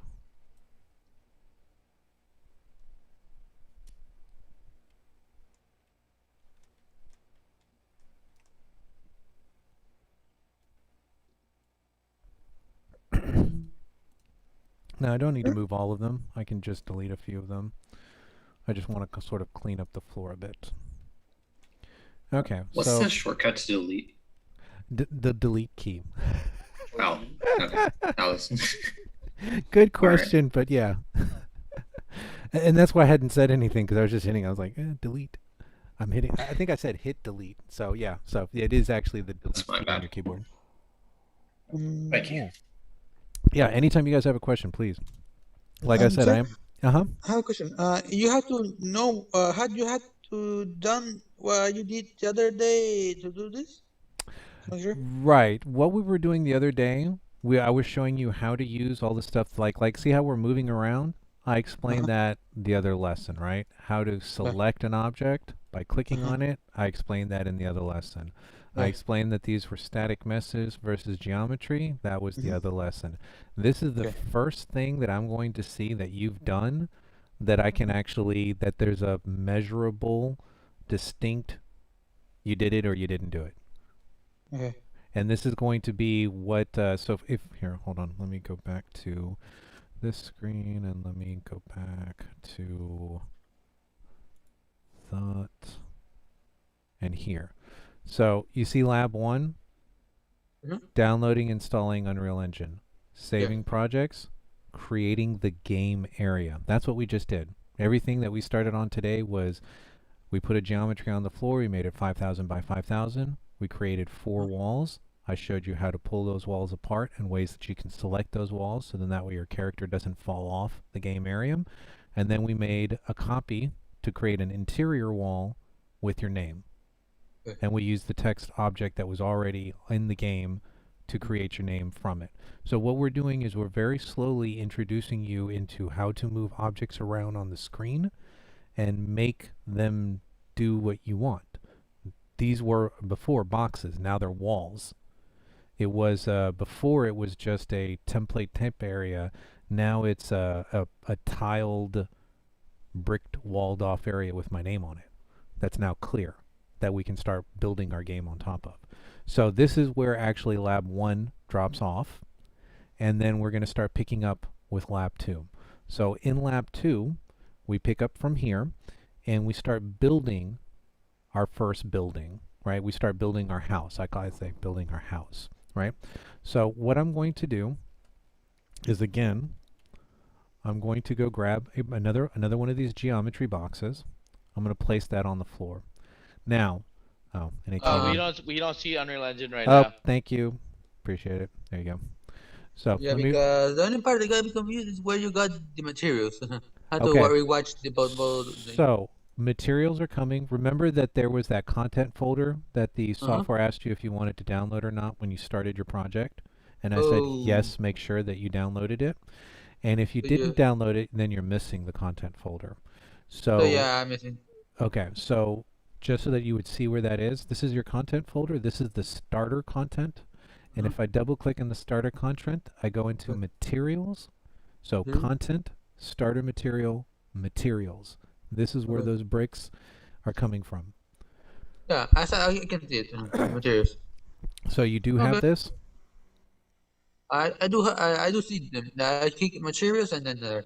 Yeah. So if you have that folder, if you have content, starter material, materials, this is where I'm getting those materials from. Yeah. Okay. Okay, fantastic. Yeah. All right. Okay. I had to rewatch the whole thing just to make sure because I got distracted by the other class. No problem. And then here I'm like I've been delayed because I couldn't pay attention to what you did yesterday. So yeah. Okay, not a problem. Like I said, everything's being recorded. I'll make a clip to that available, and all of this stuff will be in videos that you can watch later that are going to be on YouTube, which will be in this area right here. So you'll see them individually here. And we're not going to get too far into lab 2 because I see that we only got about 30 minutes left in class today. So let me get moving. All right, so to start off the house, we're going to go grab a geometry box, and that is going to be our first box. Now our box by default comes in 200 by 200, 200 by 200 by 200, which is obviously not big enough for us to sit inside of, right? So we do need to make that structure larger. Now, based on the fact that your character is 200 units tall, a 300 unit house would feel like 8-foot ceilings. If you had a 400 unit house, if you made your z-axis 400 units, it would feel like you have really tall ceilings, right? So it really just depends on the feel that you want for that building. Is it a shed? Is it a mansion?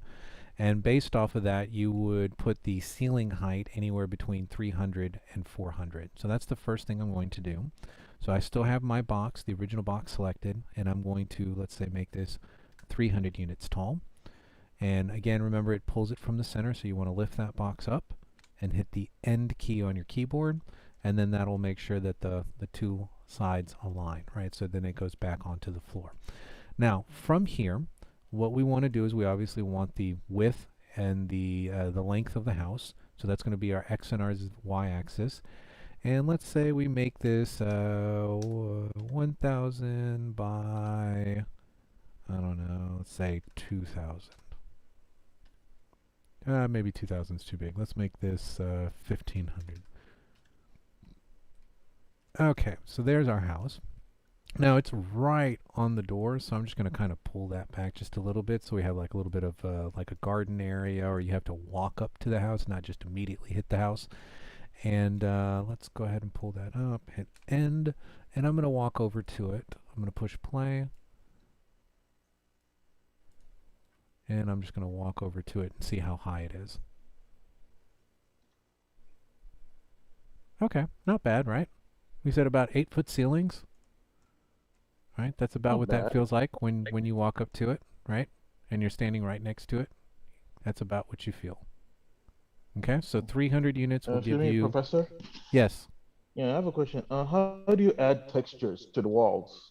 I did that a second ago with the bricks and the walls, but I'll show it again when we get to that point in this one. Okay. Okay? Yep, not a problem. You literally just click and drag from that materials folder, and you drag it straight over to this. So just to answer your question, I mean, I'll grab the sandstone one here, and I'll drop it, and all I did was clicked and dragged it over to the geometry, and you see how it added it to that wall. right? Yes. Yes. So we'll do the same thing with this wall. And if Okay. I wanted to do it to all of them, I would do it to all of them. I'm just going to do undo because I want you guys to see the geometry bricks that are in the background. This checkerboard pattern, because that's going to be important for us in just a second. All right, so the thing about the box that I've got right now is that it has surface areas on the outside, right? If I fly into the box, notice that I can see right through it, right? It's like there is no box. The reason for this is because there are no surfaces inside the geometry. And the reason for that is because that's expensive, right? For your RAM, for your computer, it has to generate everything and make that. But in this situation, we want those inside surfaces. So with the geometry selected, I'm going to then go into the details panel, and I'm going to go to brush settings, and you'll see that just underneath where we were, you're going to see hollow. And if I click hollow, all of a sudden I get a wall thickness, and then I can go inside the box, and now I have surfaces inside the box. So now I have a outside of the box, and I have a inside the box. And because it's a geometry, I can now start, like somebody asked me earlier, how do I dress up the walls? I can grab, let's put a different tile in here. Let's do wood floors. I like wood floors. So I'll drag the wood, I'll put that on the floor. So now I have wood floors. And then let's say I'm looking for a rock marble. Let's say I'm really rich and I can afford marble walls. Just crazy.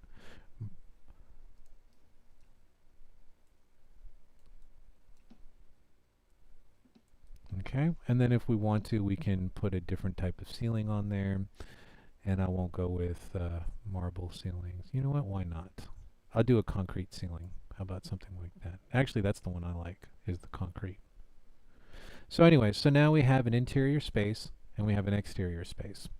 Now, the problem with this, obviously, is that if you're working with this, you want to work on the inside and you want to see how that, from a certain distance, what that looks like. And I can't because I'm seeing the outside wall, right?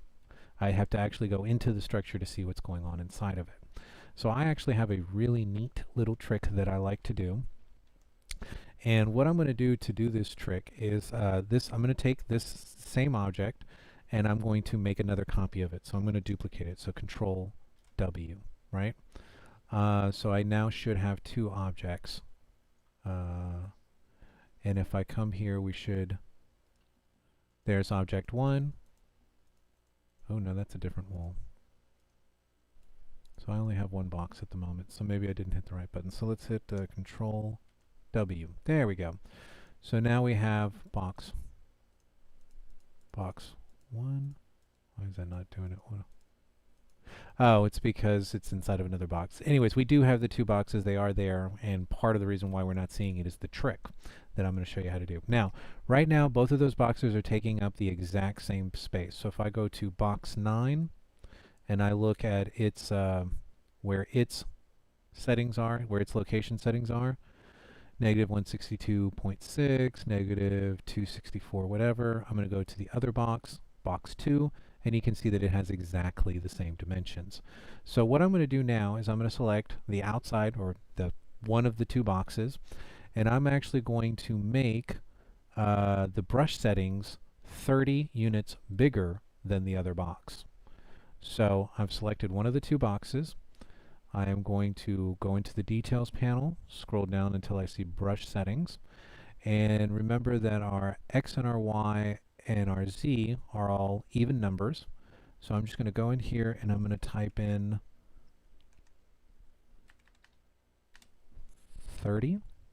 Then I'm going to go down to the next one. I'm going to type in 1530. I'm going to go down to the next one and I'm going to type in 3030.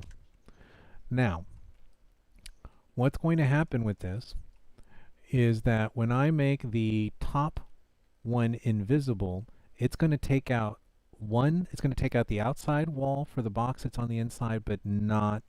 Anyways, let me show you. Uh-oh, wait, something happened. wall thickness. That's what's happening. So the other thing that I have is right now I made the outside box not visible, and you can see that because it looks like the box is getting smaller on the inside. So I'm going to go to the inside box, and in its details panel there's wall thickness. And remember that the wall that I made the box the bigger box 30 units bigger in each dimension. I'm going to make this 15. So the wall thickness of the one on the inside should be 15, and I think that should do it now.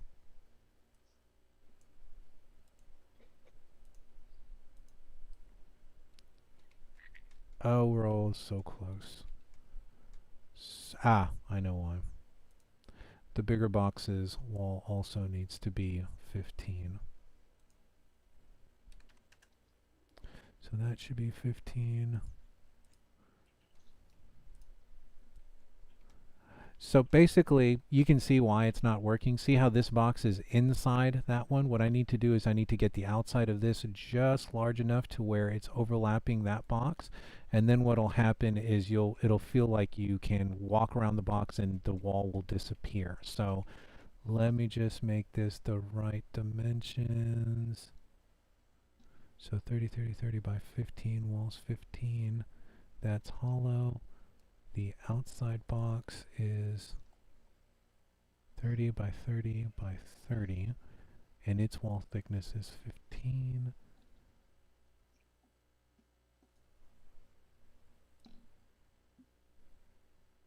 We just thicken this. Whoa, that's way too big.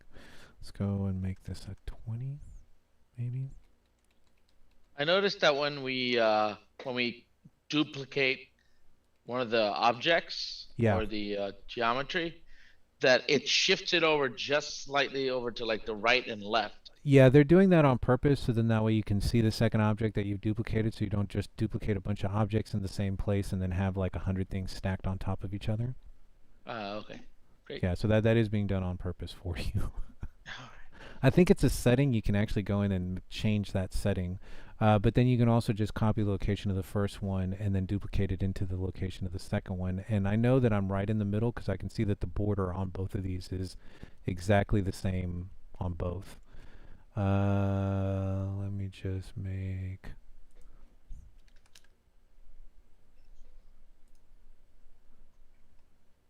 That's the inside box.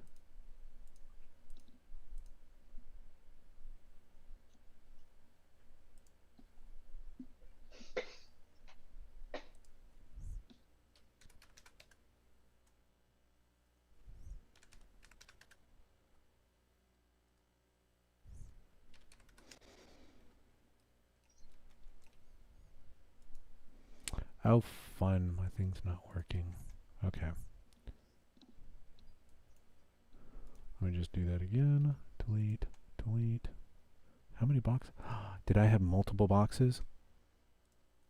That's why. Look, I had copied and pasted way too many times, and I had an additional box in there. Because I thought I had duplicated and I didn't see it. And that's what was throwing me off. So let's delete that box. So we're back to square one. And we're going to grab box, drop it in. Oh, it comes in with concrete finish. Box, drop it in so it's by itself. So that's box 2, right? Yep. Okay. We said 1000 by 1500 by 300. There's our building. Hit N so it goes up. Now with this we will control W. I'm going to put these so there's the original box. There's the copy of the box. The original box. Underneath brush settings, we will make it hollow. And I'm going to say that the wall thickness is 30. On the second box, we will also make it hollow. And I will make this one a wall thickness of 30. And then from there, I'm going to change the second box to 1015, 1515, and 30. No, not 3015, 3015. Whoa. Yep. 315. And fingers crossed. There it is. Do you see how when I move around, it removes the wall that's there? But those walls are actually still there. If I go into the structure, I can actually see the inside structure, and it feels like I am in all four walls.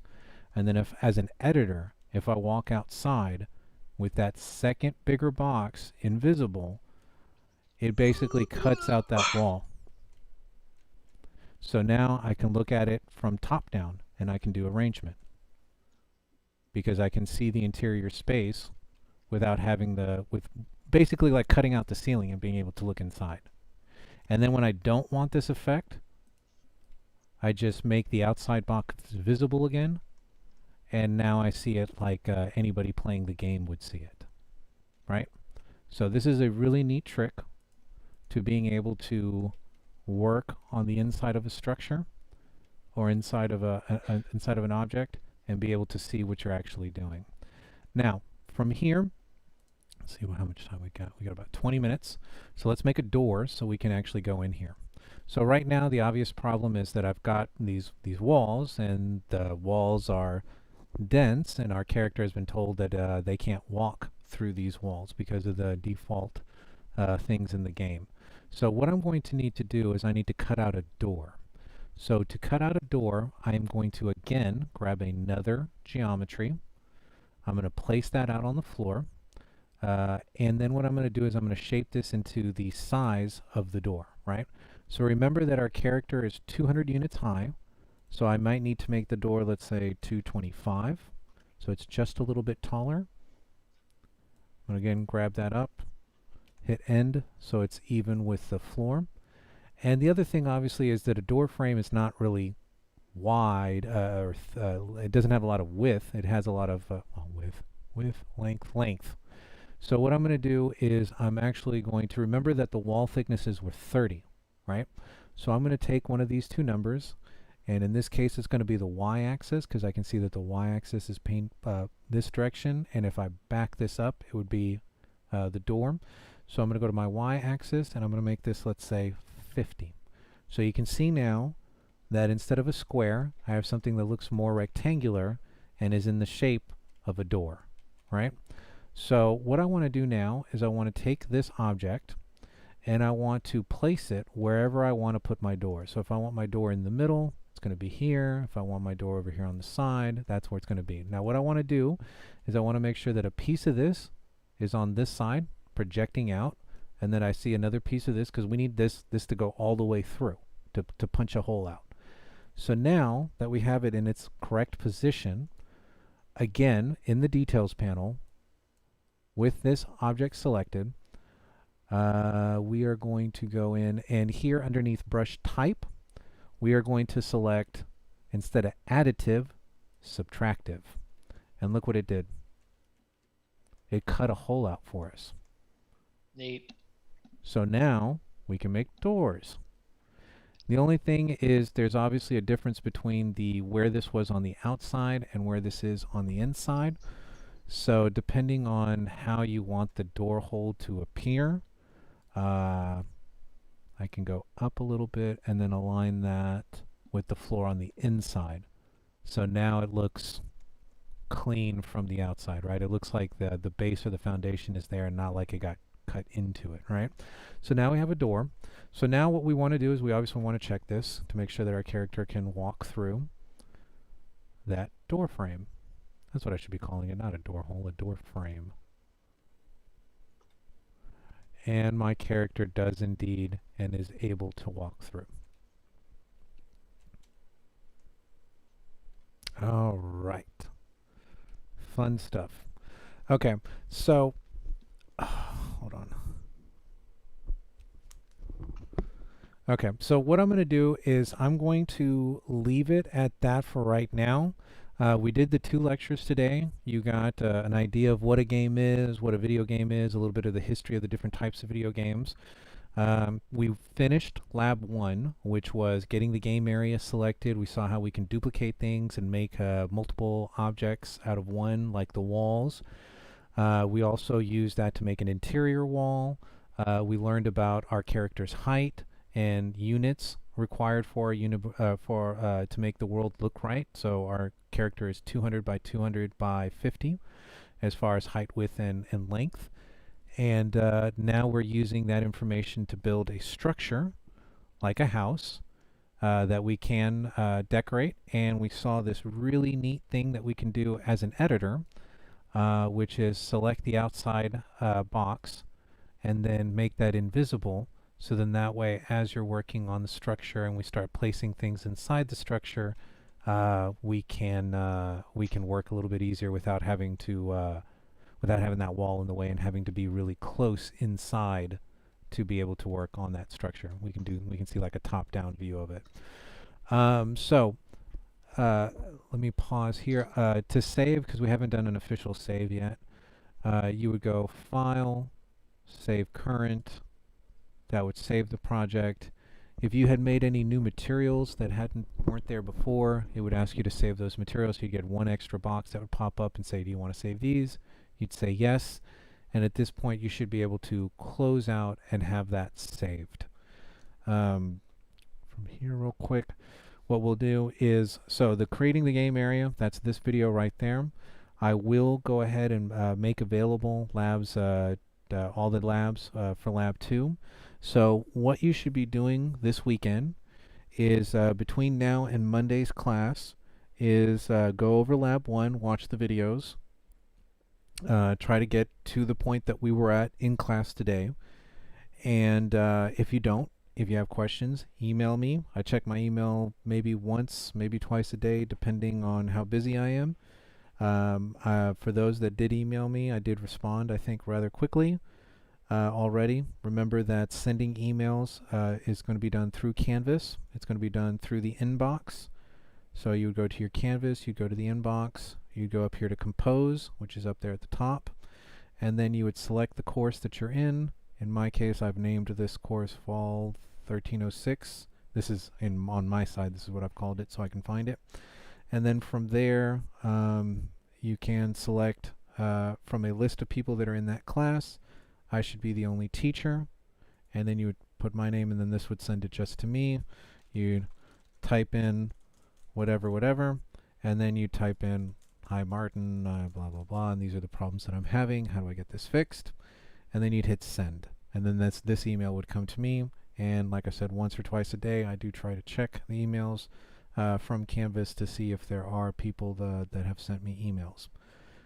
So from here, let's go back to back to the dashboard. Let's go back to our class. And it'll happen soon. It won't be right away because I loaded it to the wrong web page, so I have to download it and then re-upload it to the right YouTube page. But once I do have it in the right place, there will be a record of this class today here underneath a record of class. And what we'll try to do for Monday's class, I guess, would be finishing lab 2 and then seeing how far we can get into lab 3. Remember that for those that are concerned about, well, when's the due date and what's expected of me to turn in, we will cover that on Monday. You basically have to do a screen capture. There is no way to send me your files. They're too big. It would take too long to download, and I do too many other things with my computers to leave one computer sitting there downloading student projects, so then that way I can see your files. So the easiest way to do this would be to do a video capture and then make that available on some type of a streaming service. So YouTube OBS would be one combination, totally free. You can create a YouTube page, you can download OBS, and you can use OBS to record a video. I also do have a couple of other links which I'll make available on Monday, which is TechSmith. There is a program that used to formerly be called Jing. It's now called Capture, and it gives you up to 5 minutes of capture time in a video. So you can make a short demo video of what your level looks like, and then you would send me a link, not the actual video, because I don't want to download a 1 gig file, and you don't want to upload a 1 gig file because it takes forever.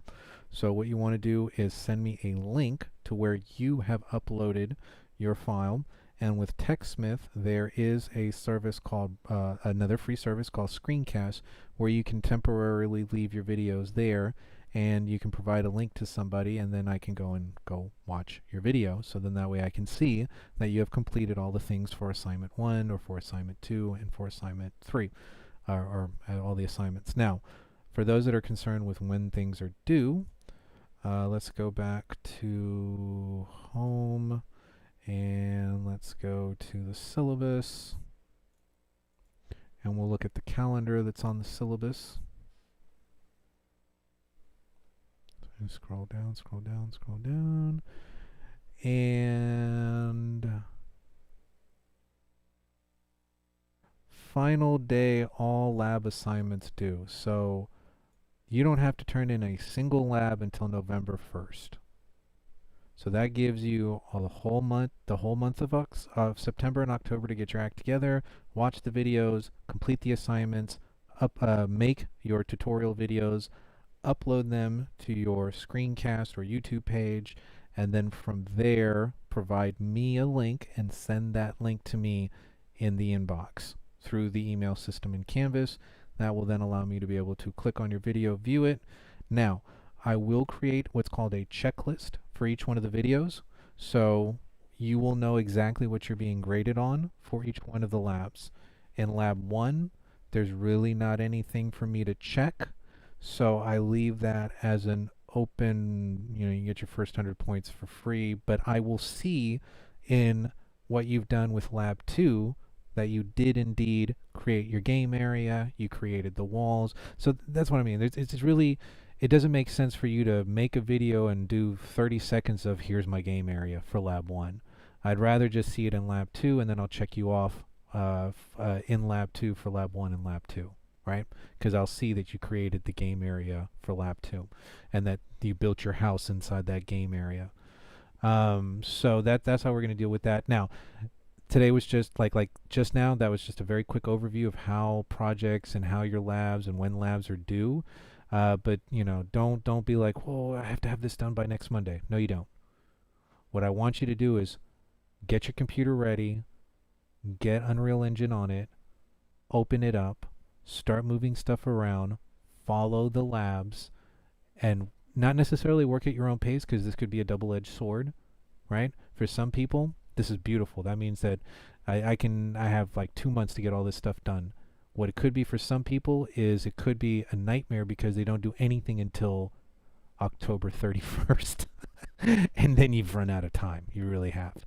So it is work at your own pace. It is going to be guided labs from here until we finish lab 11, and then we'll be introducing project 1 and project 2 during that time.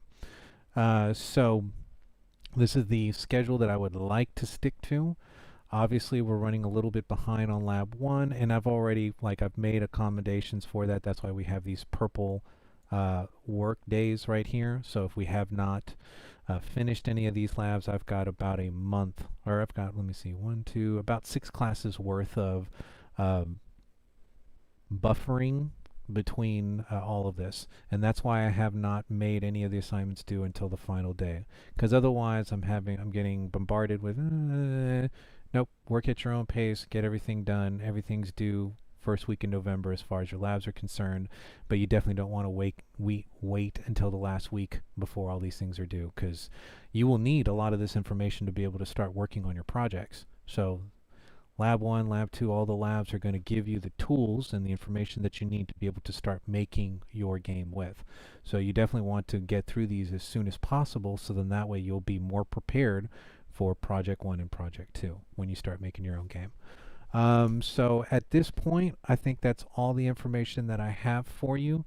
Like I said, links will be provided for lab 2 up here individually so that you can see them. But remember that you can click on the first lab that I have here. All these are on the same YouTube page. So you go and you watch the first video. You can go to Green Room Games, select the title.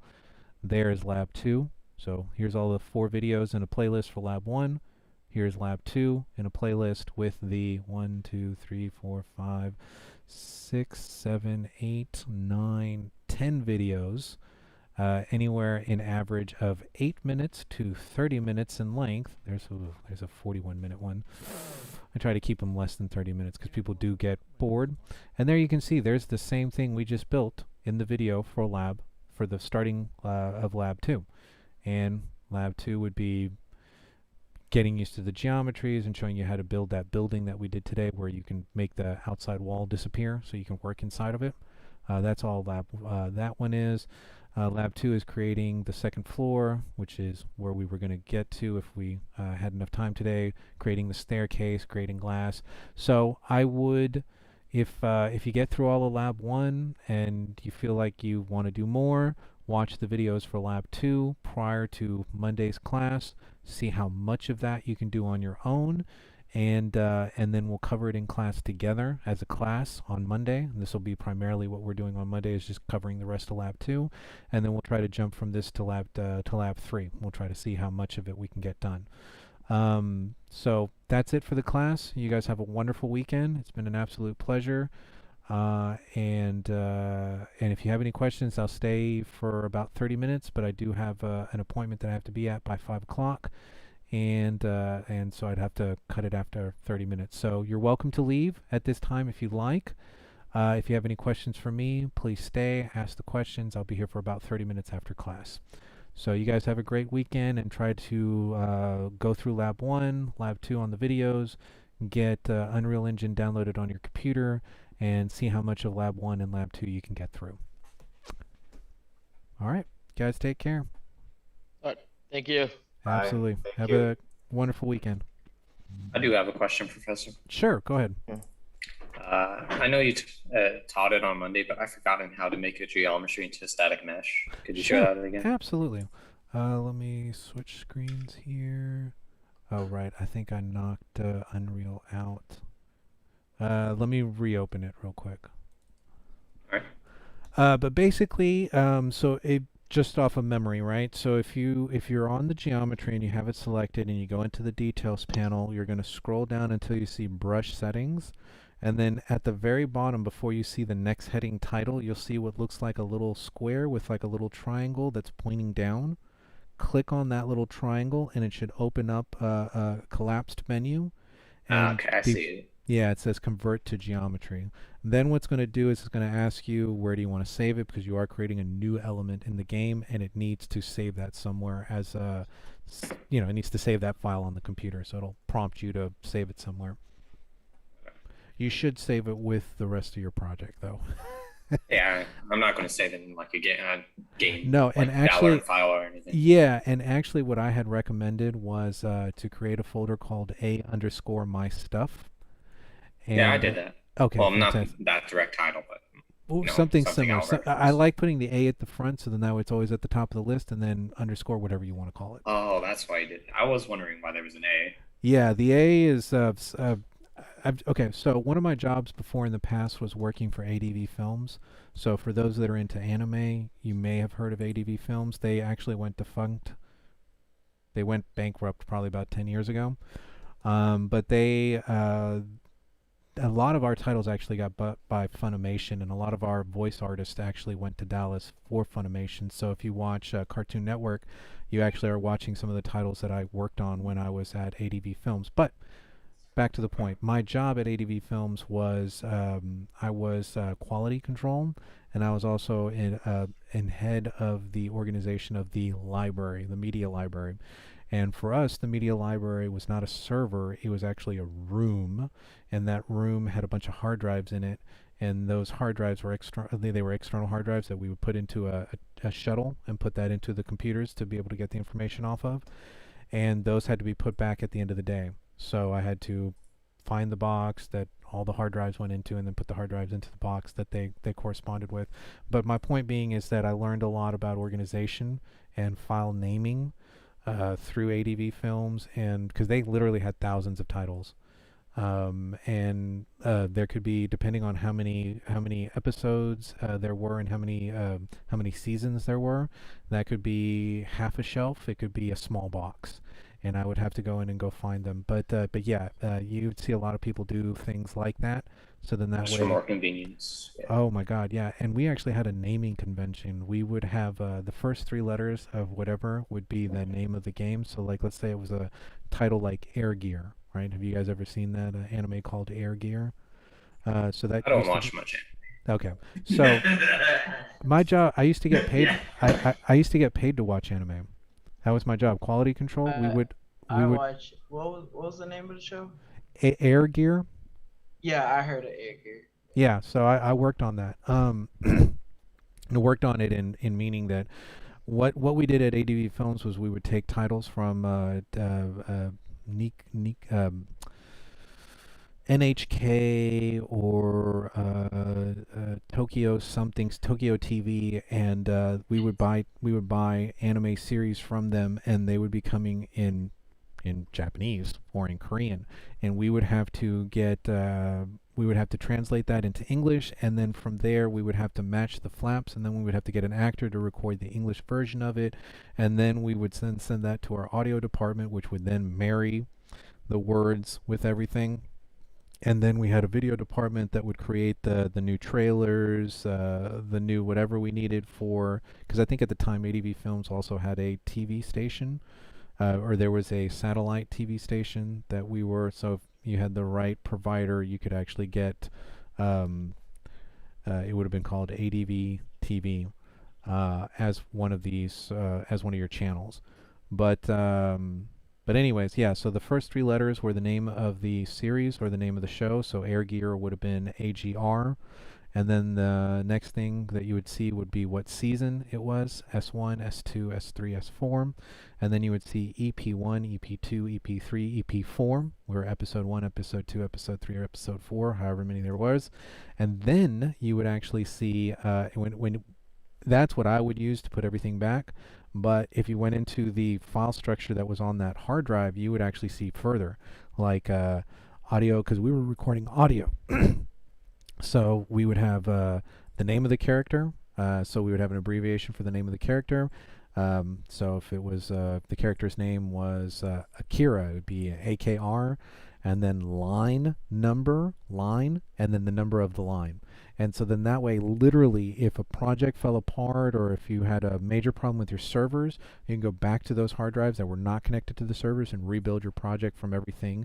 And you didn't have like 1,000 empty lines that was like line 1, line 2, audio file 1, audio file 2, audio file 3, audio file 4, audio file 5, which means nothing. So somebody would literally have to then go through. So we did it all on the front side instead of the back side. But yeah, no. Naming became like I got really good at naming stuff. Well, good to know. I might start doing that myself. It makes stuff just so much easier to find later. And then also remember that you do have a search option up there in your world outliner. So if you name things correctly, you can say you can find it very easy. So much faster than box 1, box 2, box 3, box 4, where you might have like 5,000 boxes. To do that. Yeah, I name my boxes for the house box, outside box, inside box, house. Yeah, that's what I was about to do. And there are folders, so there is a way to be able to create folders. If you look in that top right-hand corner up there, you will actually see a folder option, and you can actually create a new folder. Yep. So I can make a house folder and an outside folder. Exactly. And when you do that, whatever one you have selected, it's going to drop it underneath that one. So don't make sure you're not here when you're trying to make a new box, or it's going to drop it into that folder. Always go to the root directory up at the very top. See how that's the root directory? And then from there, that's where with that one selected, that's where I would create my new folder. Thank you for that information. I'm going to add that one. Yeah, because organization is king. I mean, eventually you're going to end up with a level that might have literally 1,000+ elements in it, and finding stuff. Because this is the Wrench computer, there's not many files to really get mixed up anyways, but It's always better to be more organized. inside the project. I mean, you start importing stuff, packs, and your world. Every time you put something into the world outliner inside the game, or create a, like you just did, which or somebody just did, the geometry to a thing, that has to be stored in the world outliner. So then that way there's a record of it. So that list, this list over here on the side, this thing starts getting really big. Also, I have another question. Sure, I don't mean to absolutely. monopolize your time for anyone else. No, go needs to ahead. ask. Are we allowed to use the marketplace to find different materials for Yes. this Yes. house? I was actually that was, well, we're going to get into that on Monday. But yeah, you can start downloading packs. The only thing with downloading packs is make sure that they work with the version of the software that you've got. And they will tell you, like the pack, when you go to it, it'll say works with version 2.24 through 2.27 or whatever versions the pack was made for. So just when you download, make sure you are I downloading did packs. 2.6 because you said not to do the latest one because Yeah. some Some of the might not packs work may with not it. work. Yeah, I was actually surprised because the last time I taught this class, which was this year in the spring, it was 2.24, 2.25, and 2.26 was already out when I went to it, and then 2.27 came out that Monday. I was like, oh wow, they're really burning through some stuff, through some versions. I have a question. Sure. With a comment, like in the intro to Unreal Engine, lab one, those videos also show the same things of this stream, Yes. the other two streams, right? Yes, This and the other one. absolutely. So because for me watching to watch this the stream recording will be too long, so I can use the lab video. And Yeah, YouTube. the idea of the lab is the reason why I put the YouTube lab videos together is, for example, where are they? Here, right?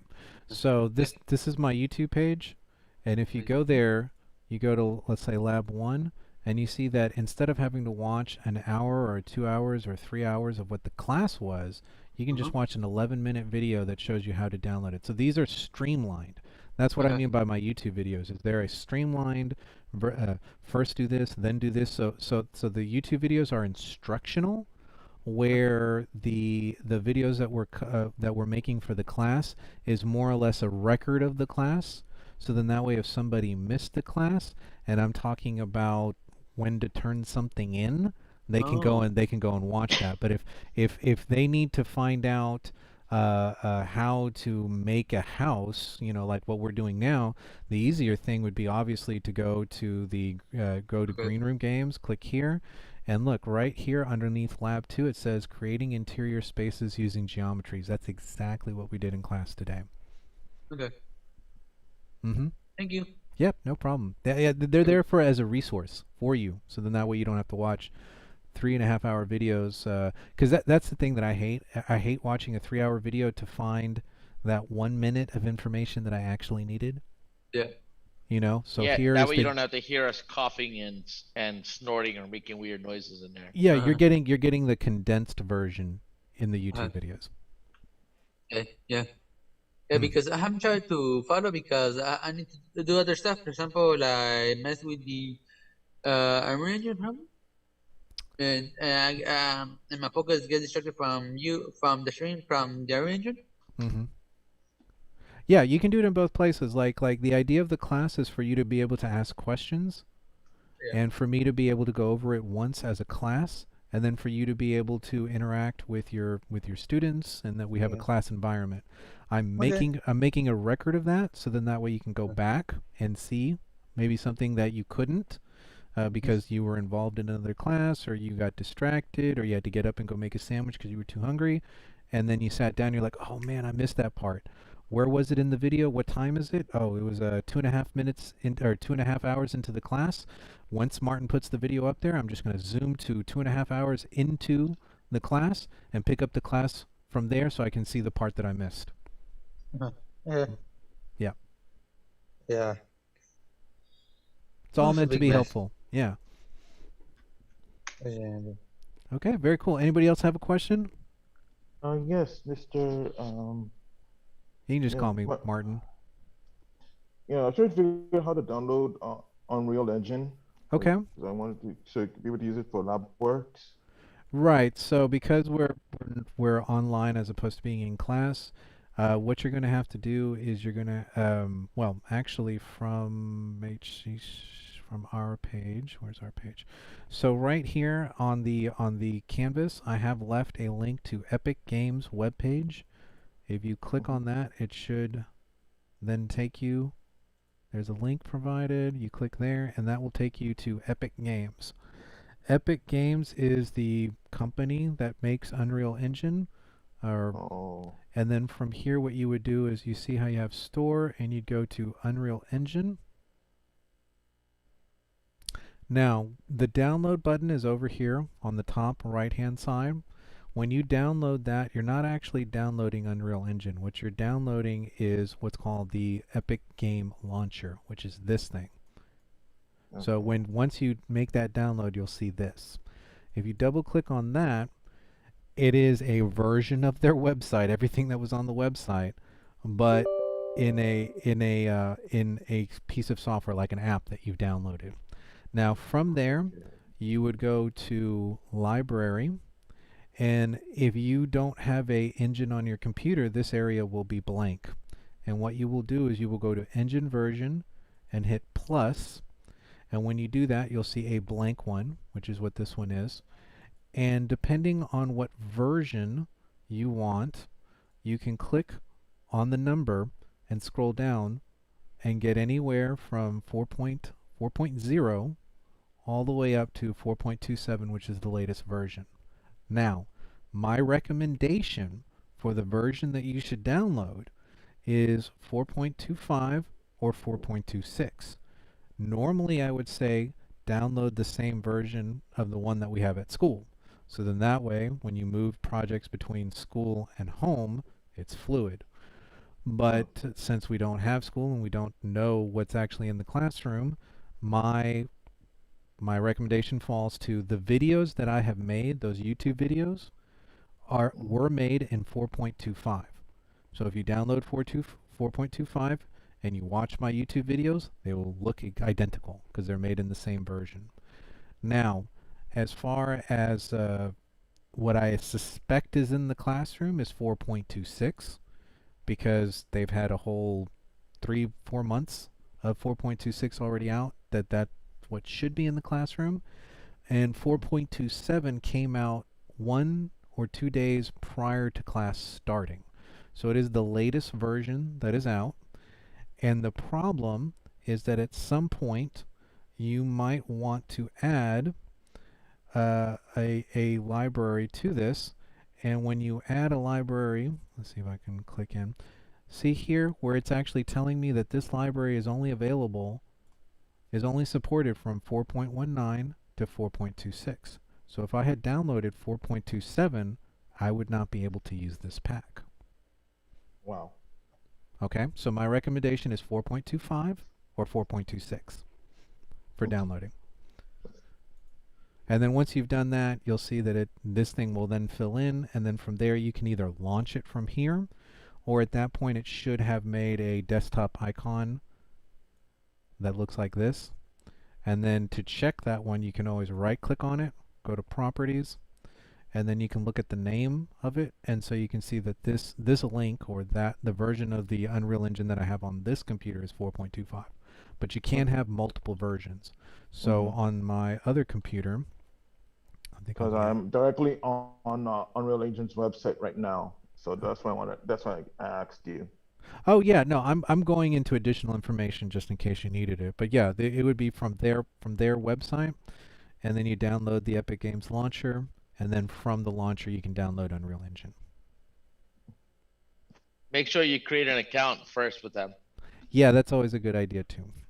Oh, create an account with them, because the reason I didn't want to create an account is because I'm not a huge fan of Fortnite. I hate Fortnite with a passion. Yeah, the thing is that account is actually where, okay, so when you download a pack, that pack isn't actually put on your computer. That pack is put as something that you can download with your account.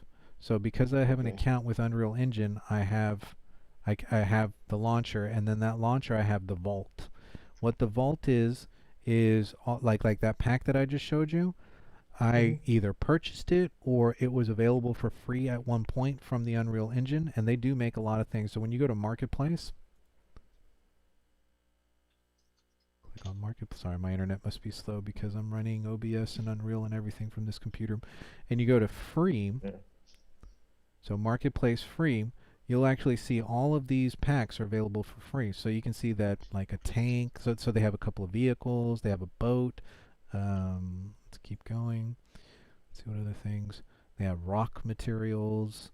So a lot of extra stuff, way more than what was available in the starter pack. And the other cool thing is that you can also filter this. So you can actually, like, let's say I'm looking for specifically environments. So rural Australia, things that you might find there. Things that you might find, I don't even know what that, like in a treasure chest or in a treasure room. Things that you might find, this looks slightly Middle Eastern. I don't know what that is. I can't tell, it's too small. That looks like a modern street corner somewhere in like 1950s USA. Here's a wintry scene. So, ooh. Oh, well, I already have those background. And you can see that all the ones, and you see how some of them say free, which means that I have not downloaded them. And then some of them say owned, which means that I've already made them part of my vault. Now, the cool thing about the vault is that if I had all these things on my computer, I would need like 20 terabytes to hold all this information. Wow. But instead of doing that, what it is it's on the cloud, on their servers, and then when I need one of these packs, I make it available to the project that I'm working in, and then it downloads it from the vault to my physical hard drive on my computer. And then I have access to it because I'm not, I don't have to worry about internet speed or all that other stuff. It's actually on my computer. And so these things now become project specific instead of just sitting there on your computer taking up space. But we'll talk more about this on Monday. This is actually stuff that we're going to start talking about on Monday. But yeah, you definitely want to have an account, and you definitely want to go to Epic Games. And I'm with you on Fortnite. It's okay. It's not my, it's just a shooter game with a time limit. Not only that, I just don't like it that the first time I played it, I got sniped, and the only thing I was wielding was a hammer. Yeah, I think the reason why people like Fortnite is because it's not pay for play, so there is no the more you pay for something. And I also missed out on the Ariana Grande concert recently. She performed on Fortnite. Really? Yeah. They're starting to make it something more than what it was, which is interesting. I mean, we'll see where it progresses. I mean, everything is so many new things are happening. You know what I mean? With the social media, with internet conductivity, with more people being online, with people having faster machines and computers. There's a lot of stuff that's starting to open up. So yeah, there's definitely weird stuff happening. But yes, I'm not a big Fortnite person. Yeah, I'm kind of medium on Warzone. Warzone is good. Call of Duty Warzone is good. Yeah. Oh, that was the game my brother would play, is Call of Duty. When that would come out, when is it, like September, October when it's released? He'd like disappear for a month. Like Warzone. Even Vanguard. Vanguard is the latest. It's going to come out this November. Yeah. And again, I'm not a big first-person shooter. You know what I like? I like strategy games, and I like gear building, character building games. So, for example, Marvel Strike Force or Raids Legend or Star Wars Galaxy of Heroes. Marvel, I forgot the name. Realm of Champions. That's what I have on my phone. Yeah, something. I like reading all that stuff. And I like it because you get to geek out on like for example, I'm doing the Star Wars version of that gameplay, and I've learned so much about characters that I didn't even know existed. Oh, you mean the Battlefront 1 and 2? Well, no, Battlefront is like you're playing a character. Star Wars Galaxy of Heroes is a raid-based, like Raid Legends. Yeah. Or Marvel Strike Force, where you're team building and gear building. It's like basically just the biggest gear grind you've ever had, but it's fun. Because for me, it's Star Wars, and it's something that I grew up with, and so I enjoy learning about the characters, doing research on the game, learning about the relationship between the characters and a lot of this stuff, which is weird because like some of it comes from other games. You know what I mean? Like what you just talked about, the Battlefronts. some of those go into different epochs in Star Wars history, and you start to see different characters and relationships and how certain things led to where we were when we see it in A New Hope. Yeah, New Hope, all the way up to Return of the Jedi, straight from the prequel trilogy, then the sequel trilogy, straight from The Force Awakens all the way up to Rise of Skywalker. Yeah, so with this game, they do everything. They do Knights of the Old Republic era. They're doing all the epochs that I know of so far have been represented in Star Wars, because they always need to come up with a new character. So that means they need to keep going into, because you need to keep grinding the years. But anyways, okay. So any other questions then? I have so many questions because I have so many questions about gaming because I'm a gamer. I'm also planning to. I'm also a content creator. I live stream on Twitch as well. Okay. I'm really struggling to, earn money through that, but not entirely because I know I just want to have fun mostly. Right. Well, yeah, I mean, the definitely not a broadcasting class, but if you do broadcast on Twitch and you are trying to do that, the idea there would be to try to make an entertaining show. And really what that's about is really mastering your OBS. And being able to, like, for example, I have in front of me, I'm running OBS. I have a wireless mic that's connected to an ASIO sound card, which is how I'm bringing in that's why my audio sounds so clean. I'm using the cartoon character Cat. There I am, which then makes the whole thing a little bit funner. Because I'm like waving at you, yeah. I know sometimes I cosplay on my stream because recently I cosplay as Spider-Man Miles Morales and I played Spider-Man Miles Morales. So there you go. PS5. And the whole thing is making it interactive. I know that there's other platforms that are starting to also come up, like DLive is another one that's getting really big. Facebook Gaming. So maybe you go and instead of trying to be on Twitch, where they've already kind of cornered the market because Twitch is an older platform, you go and find a newer platform and you become the big fish in the little pond. And then as that platform gets bigger, you're one of the original guys. I'm struggling with Facebook Gaming as well because I don't know how to do it on the console because I only see mostly YouTube and Twitch. Yeah, and that's what a lot of people. They're doing that there because those are the bigger audiences. YouTube obviously being the biggest audience and Twitch being a niche market for gamers. But for example, I'll tell you like myself, I'm a music producer as well. And so when I put music out there, YouTube's the big one, but you also have Mixer.com. You also have Mixcloud and SoundCloud, which are already pretty big. But there are different environments that you could put. I could put it on Spotify. You just have to find what works for you and what's the best platform, and then just be consistent and be entertaining if that's what you're going for, because that's what's going to keep an audience and grow your audience. Okay. And then I could give you 152 views and I have like 26 followers. Yeah, and I can tell you that when I started because I used to, my broadcasting wasn't necessarily about playing games. My broadcasting was my DJing. So I was, we broadcast different artists, myself. We were trying to put a show together.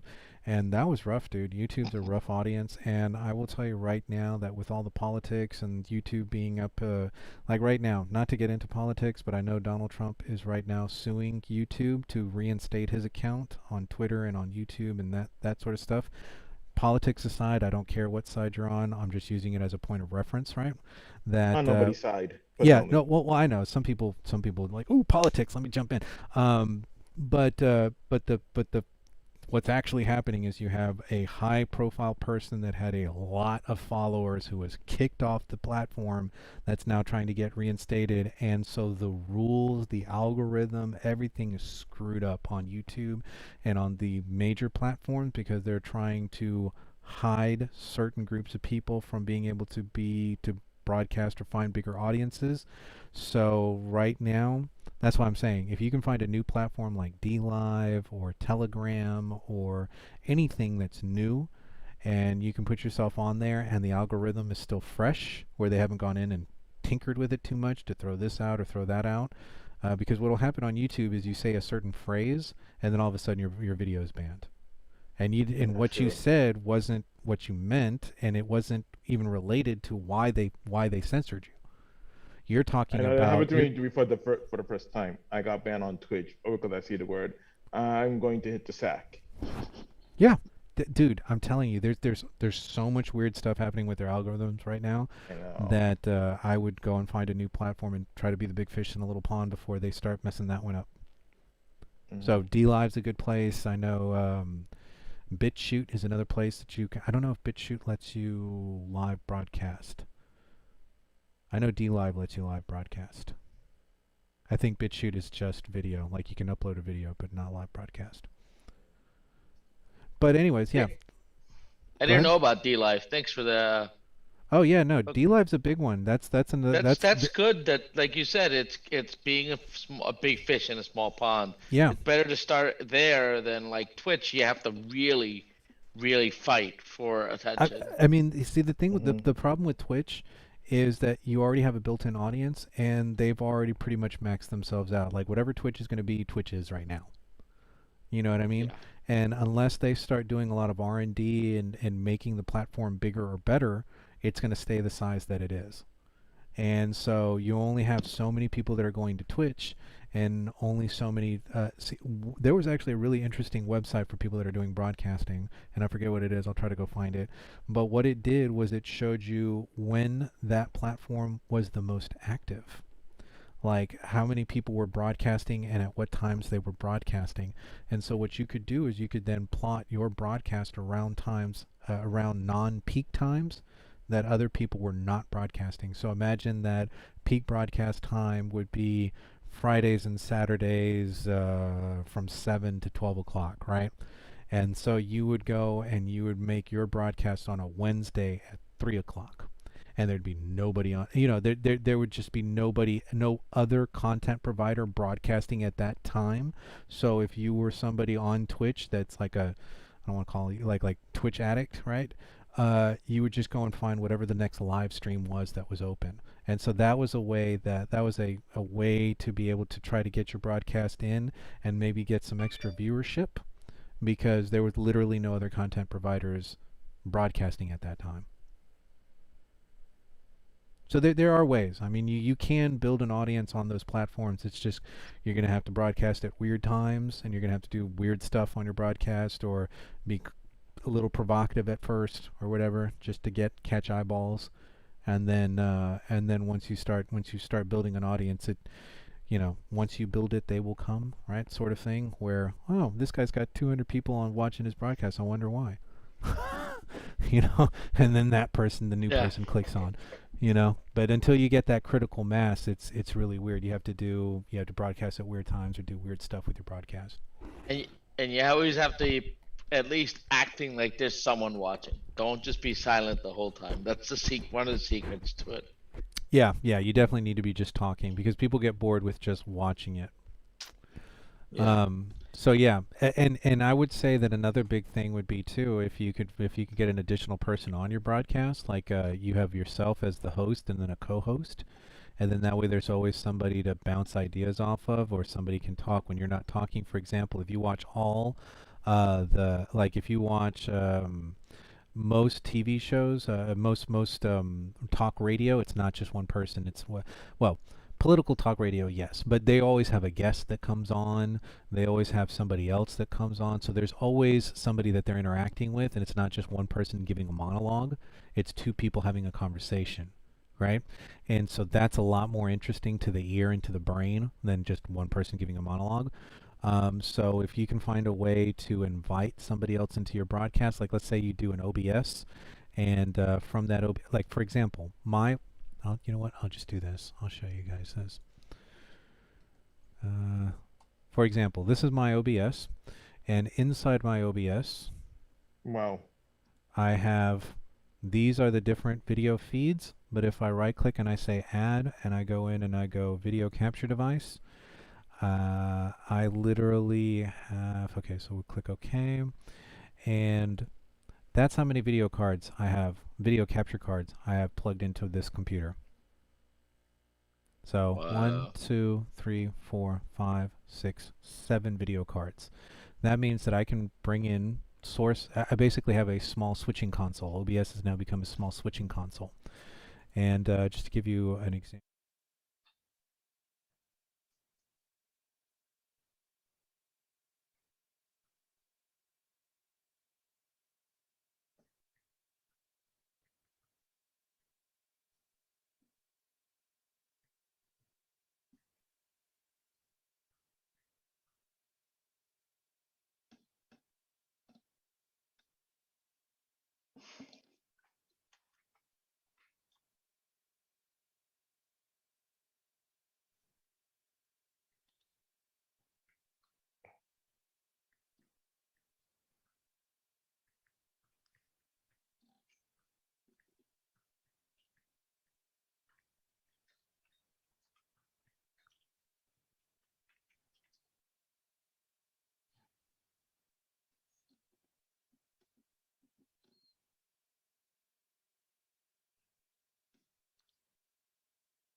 Test camera 1. There we go.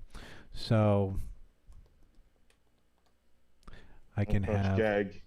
Oh, so that's what that was. So that thing dragged all the way down to the bottom. Okay, so that would be that thing coming in the bottom right-hand corner is a large full version of my cat.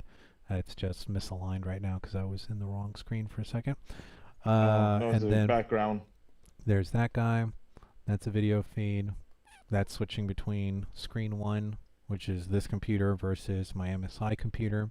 And then I also have 2 videos running in the background, video 1 and video 2, that I use as a background when I'm starting my broadcast. I remember this. You know what I mean? And then I can run my cat on top of that. And at any point, any of my feeds, I think you created that capture gag. I don't know. This is actually Adobe Character Animator. So if you have the Adobe, it's a great program, and it comes with the Adobe Creative Cloud. Yeah. And because you guys are students, you'd get a discount off of your Adobe. I can't believe it was you that created it. I didn't even know. No, this is a template. I mean, okay. I could go in there and create my own character if I wanted to. Oh, no, I meant the capture gag. I thought you're the one that created it. I watched this several times. I wonder who made this. Adobe. Adobe. But yeah, that's the cat. But yeah, I'm using OBS. I'm using a Stream Deck. The Stream Decks are what's just buttons that I can push. I had my own intro. My own intro would have been so anime like that. I'm just coming from, let's say, from ACC. Then on my way, there's a Titan. I just sliced many armies of Titans just to get to my apartment, and then I like grab my headphones, grab my controller, turn on my PS.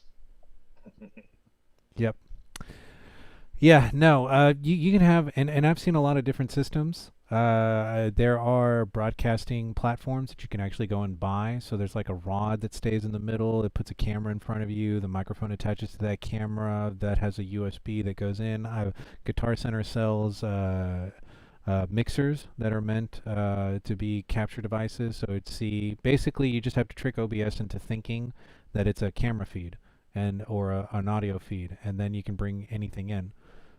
So at that point it would be, going in here, going down to, oh wait, you guys can't see this. Not that one, this one. And then right-clicking down here, adding, and then ASI. So I'm using an ASIO sound card, which is why I have ASIO capture. And I also had to add a plugin to OBS to get that to work. But by default, audio capture, video capture, and screen capture are the big ones that I'm using. That's how I'm getting all my video and audio in. Okay. But I'm also sitting in front of probably about $150,000 worth of equipment. Oh my gosh. I have 1, 2, 3, 4, 5, 6, 7, 8, 9, 10 computers.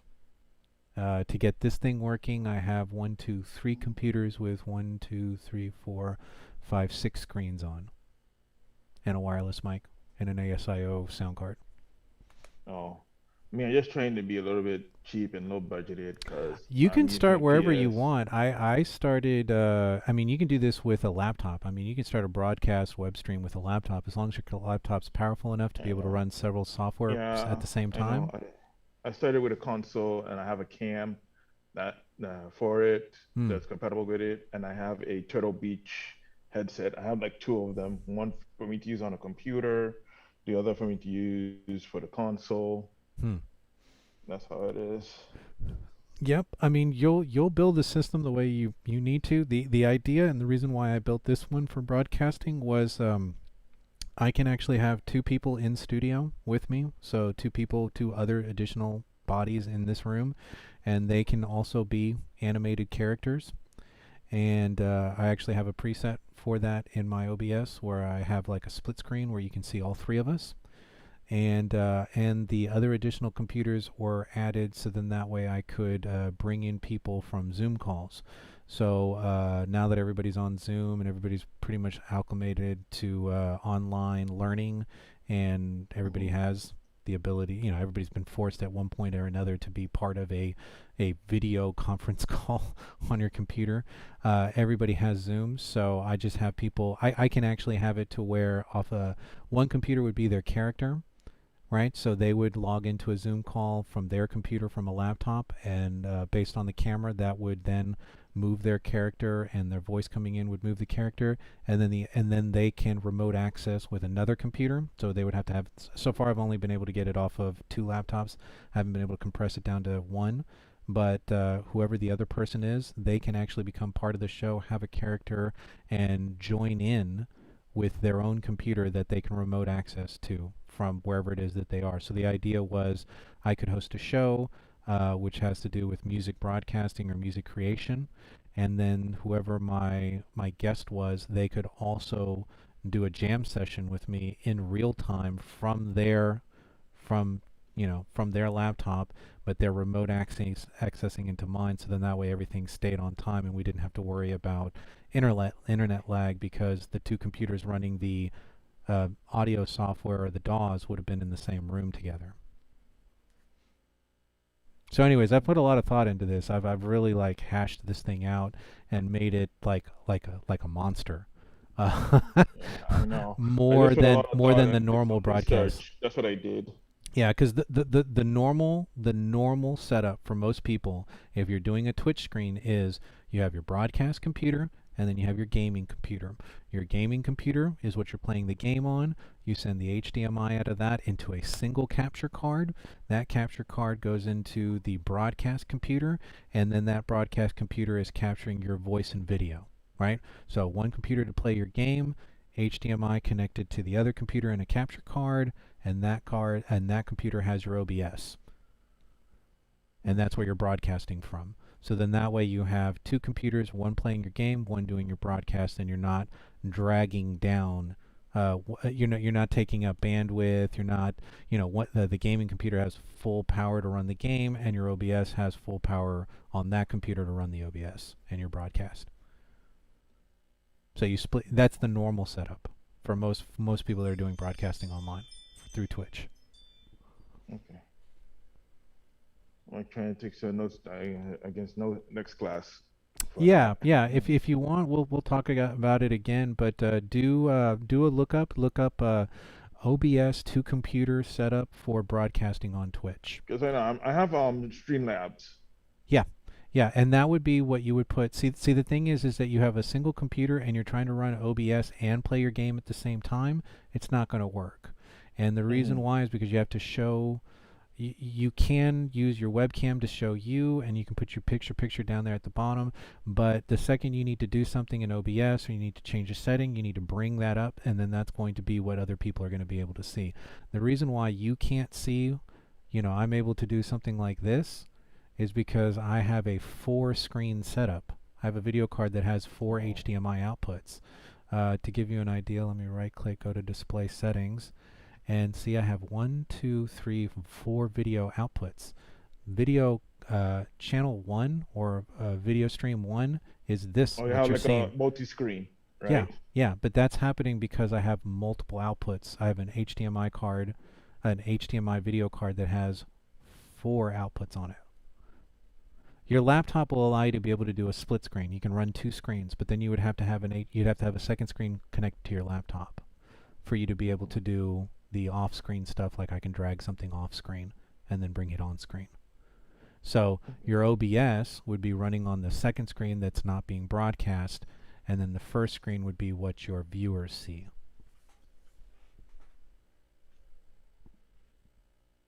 If you were going to do it from a single laptop. Okay, any questions about the... I know, we've gone into this whole OBS detour, but I just want to make sure that anybody who's still remaining has... you know, some people just stay to listen, but some people do have questions, so I want to make sure that I hit any questions about either the class or Unreal Engine before my time runs out, because I do have an appointment at 5 o'clock that I need to get to. I think somebody keeps having errors. James Chuckle in the chat. Okay, let me look at the chat. Let me pull this window over.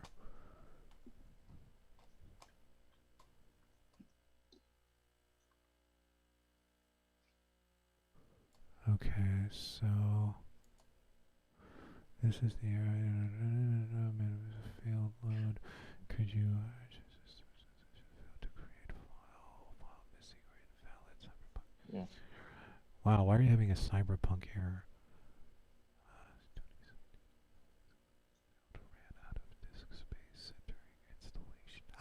Ran out of disk space during installation. Yeah, I'll see you next class, Mr. Hanson. Absolutely. We will see you on Monday, sir. Let me see. Who was that? James. James, are you still here? If you want to, let me ask you to unmute. Yeah, I'm still here. Okay. So here's the thing. Without doing any research, I don't know exactly what any of those messages mean, other than the only one that I read that made sense was you ran out of disk space when you're doing your installation. Remember that Unreal Engine takes somewhere between 15 to 20 gigs of hard drive space when you're installing it. So what may have happened is whatever hard drive you put the Unreal Engine to install on just doesn't have enough space on it. The way that you can check is if you go to the task manager down here at the bottom, or your toolbar down there at the bottom, you'll see something that looks like a little folder.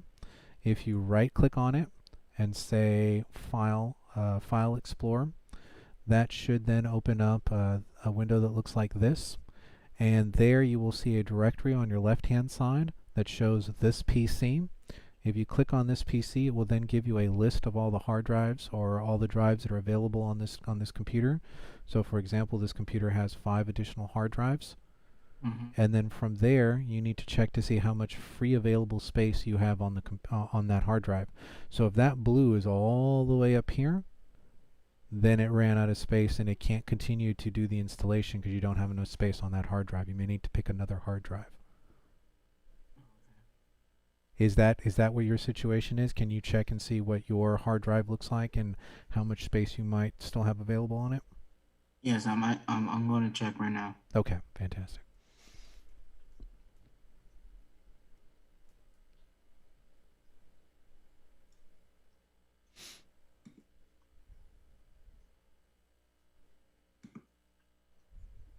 Oh, no.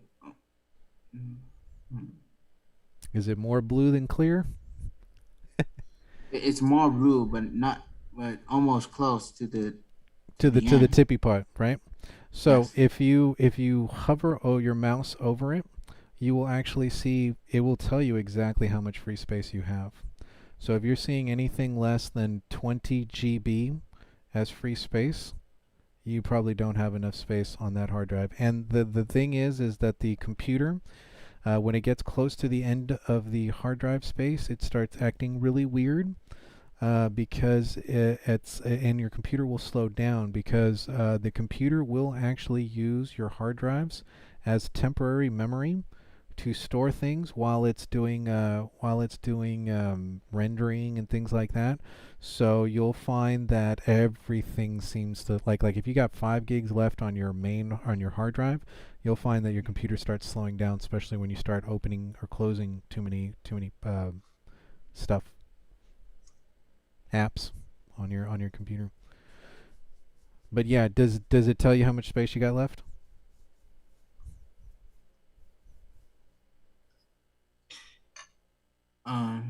Let's see.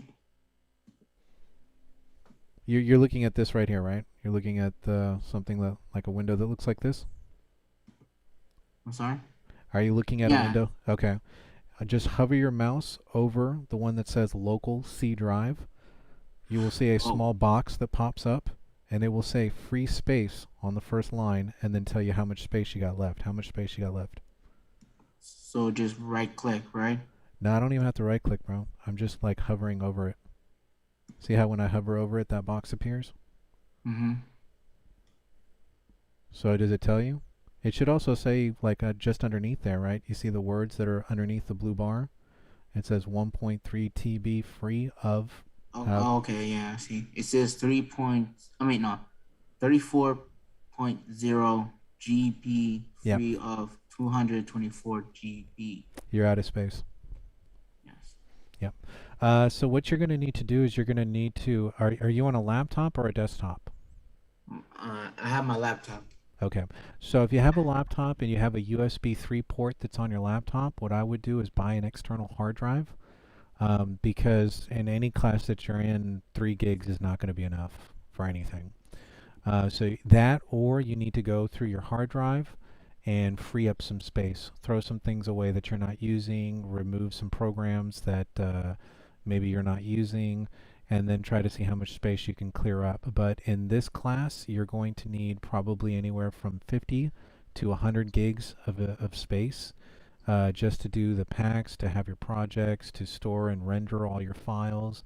And if you have more than just my class, then you're going to definitely need more space to work on other projects for those classes. So I would recommend at least a 500 gig solid state drive. 500 what? At least, okay, so I did make recommendations. So if you go back to Canvas, just go back to nope, that's YouTube. Let's go back to Canvas. If you have like any games installed, uninstall them. They take up a lot of space sometimes. Yes, they do.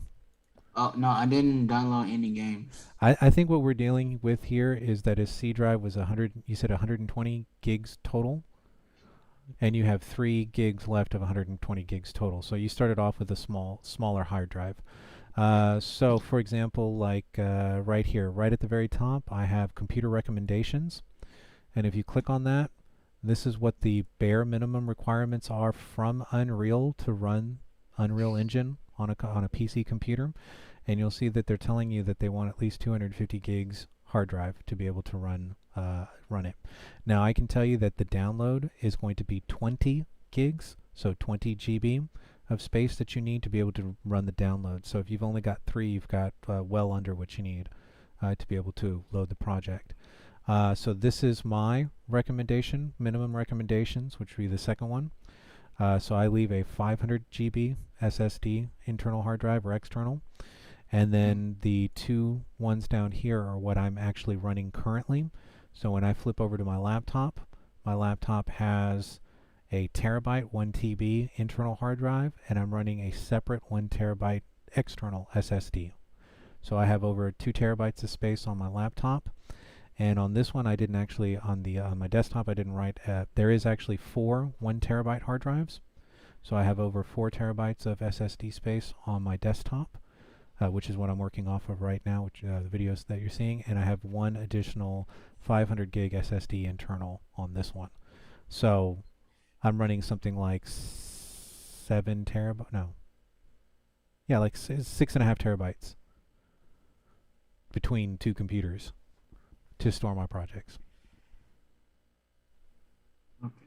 So when you go, if you can, like I said, it doesn't need to be immediate, but if you want to start working in the software, you either need to clear up space on your computer or you need to buy an additional hard drive and then move some stuff over to that hard drive so that you can put Unreal Engine on your C drive. Or install it on the C drive, which is by default where it wants to go, but it just doesn't have enough space.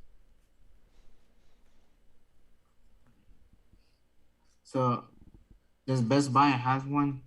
Yeah, I mean, Target, Walmart will have hard drives. If you go to a big enough Walmart, you go to that section in the back where all the TVs and stuff are, and all the video game stuff is, they should have hard drives there. Same thing with Walmart or Target. Best Buy, definitely. And my favorite place to go would be Micro Center. If you live close to the West Loop campus, which is where class would be taught from, if we were in a physical class, it'd be at the West Loop campus. The Micro Center is literally on the other side of the freeway from us. So it'd be, I think it's South Rice and 59. You don't have to go there. That's just, it's like a computer, like the computer megastore now that there are no Fry's left in Houston. So that's where I would go. But you can go anywhere that has, you can order them online.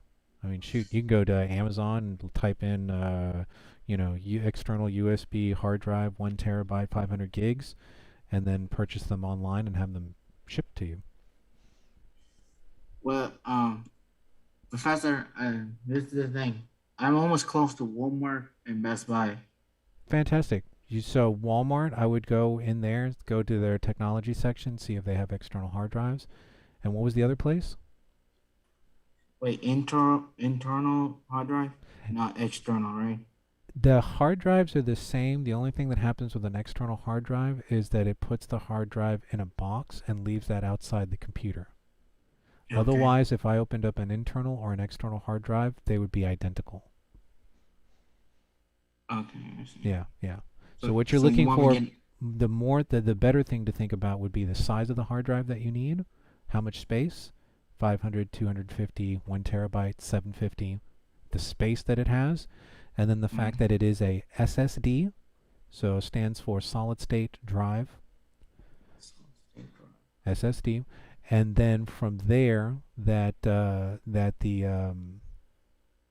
runs at 3.0. So it should say USB 3.0. So then that way you're running at a fast speed.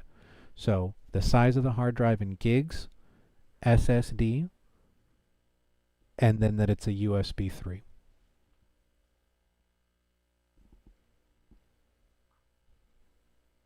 I put in a link in the chat for the external drives from Best Buy in case you need them. Okay, cool. Okay. Thanks, man. Awesome.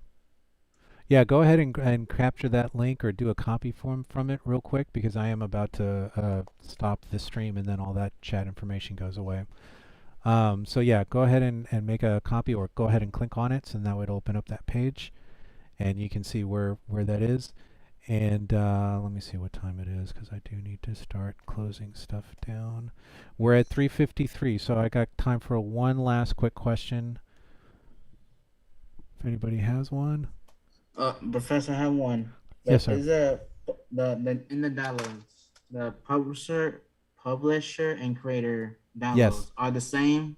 As far as what we're doing with it, yes, they are going to be the same. The difference is that what that does is it changes your account with Unreal. So if you download the publisher one, then you're telling Unreal Engine that you are a publisher. If you download the creator one, you're basically saying I'm not a publisher. And what a publisher means is somebody that intends to put out a game and make money. So if we're using this for education, at this point we're creators. We're creating games, but we're not marketing them. We're not putting them out on the market to make money. And the reason why they make this distinction is because Unreal doesn't charge you for their product until you start making money with it. So the second you make your first $1 million and you have a creator account, they will ask for 5% of that $1 million. And that's how they make their money. Now, if you are a studio and you publish games all the time, then they won't let you get a free license. You will have to pay for your license. So what they're doing is they're making it easy for students and for people that are learning the engine, or people that intend to use it but don't intend to publish games with it. Okay, I see. Yeah. Now there are some gray lines there because some people do use Unreal Engine for film, and that would be that they're not intending to. But if you're Lucas Arts and you're making The Mandalorian and you're using Unreal Engine for background scenes, then you have enough money to pay Unreal Engine for a license. Okay, I see. Yeah, so that's what they're doing. I mean, that's what that whole thing is. Otherwise, for you, whether you download one or the other, you're not going to notice a difference in the copy that you're using. Because the copy that you download, the engine is still the same. There's no distinction in the engine. What happens is how Unreal treats you or your account. And just want to make sure, because creator, it sounds like I create games on it. So Right, I want- but I can create a video, or I can create a movie, or I can create a commercial, or I can create a lot of different things using Unreal, and that's not a game. And publishing means, if you're a publisher, and we're going to talk about this at some point because we're going to be talking about the way the industry works. But think about it. Think about the music industry, because that's a lot easier for some people to grasp how it works, right? So if I'm a publisher in the music industry, I'm Capitol Records, I am MGM Records, I am a record company, and my thing is that I intend to bring artists up, make music, which would be like making a game, and then sell that music. And as a publisher, what a publisher does is they take something and they put it on. So if I'm a book publisher, I'm taking words and I'm affixing them to paper. If I'm a movie company, I'm taking a movie and affixing it to a DVD. So a publisher would have had to publish or produce an item that could then be sold at a market. Right? So book publishing, video game publishing, TV publishers. Do you see how that word is being used? And there is I actually have a video tutorial where we're going to talk about the industry, different aspects of the industry. But for right now, don't worry about which one you've selected. You're going to be fine. It's not going to change anything for you at the program level. Okay, I see that. Yeah. Well, yes, but thank you. But right now, you said that internal hard drive and external hard drive. So right now I have to do what I am currently using. Yeah, if you have a laptop, you have a laptop, right? Yes, I have a laptop. Okay, so you're probably not going to be able to do an internal hard drive because there's no space in that laptop to put another hard drive. So that's why you're going to have to go external. Okay, If I had a desktop computer, like one that, like at work or at school, right, where the computer is not a laptop, where the screen and the computer are different, then usually on that kind of on a desktop computer, I can open up the desktop and there would be space, and I could jam in a bunch of hard drives. But on a laptop, more difficult because your space is restricted, so that's why you would go to an external. Thank you, Professor. Yep, no problem, dude. Sir, Mr. James. Okay, cool. That's all the questions I can take for today. I do need to go ahead and close up the class and start getting ready for my next job. So I will see you guys on Monday. Have a wonderful week. And if you have any additional questions, send me an email through Canvas, and I'll be happy to see if I can help you there. Okay? Y'all take care. All right. Thank you, sir. All right. Bye-bye now. Thank you, sir. I have a Have a nice question. day. So it's okay for me to have the publishing license for me? It doesn't matter which one you use, because to us and in the class, you won't notice a difference in the software because there is no difference in the software. Okay. Sure. So either one. Okay. All right. Y'all take care. Have a good one. Take care. See ya. Yeah. Yeah, bye. I'm going to try to do what you did in the stream. Yeah, just follow along with the videos, and then we'll see you guys on Monday. Okay. All right. Take care.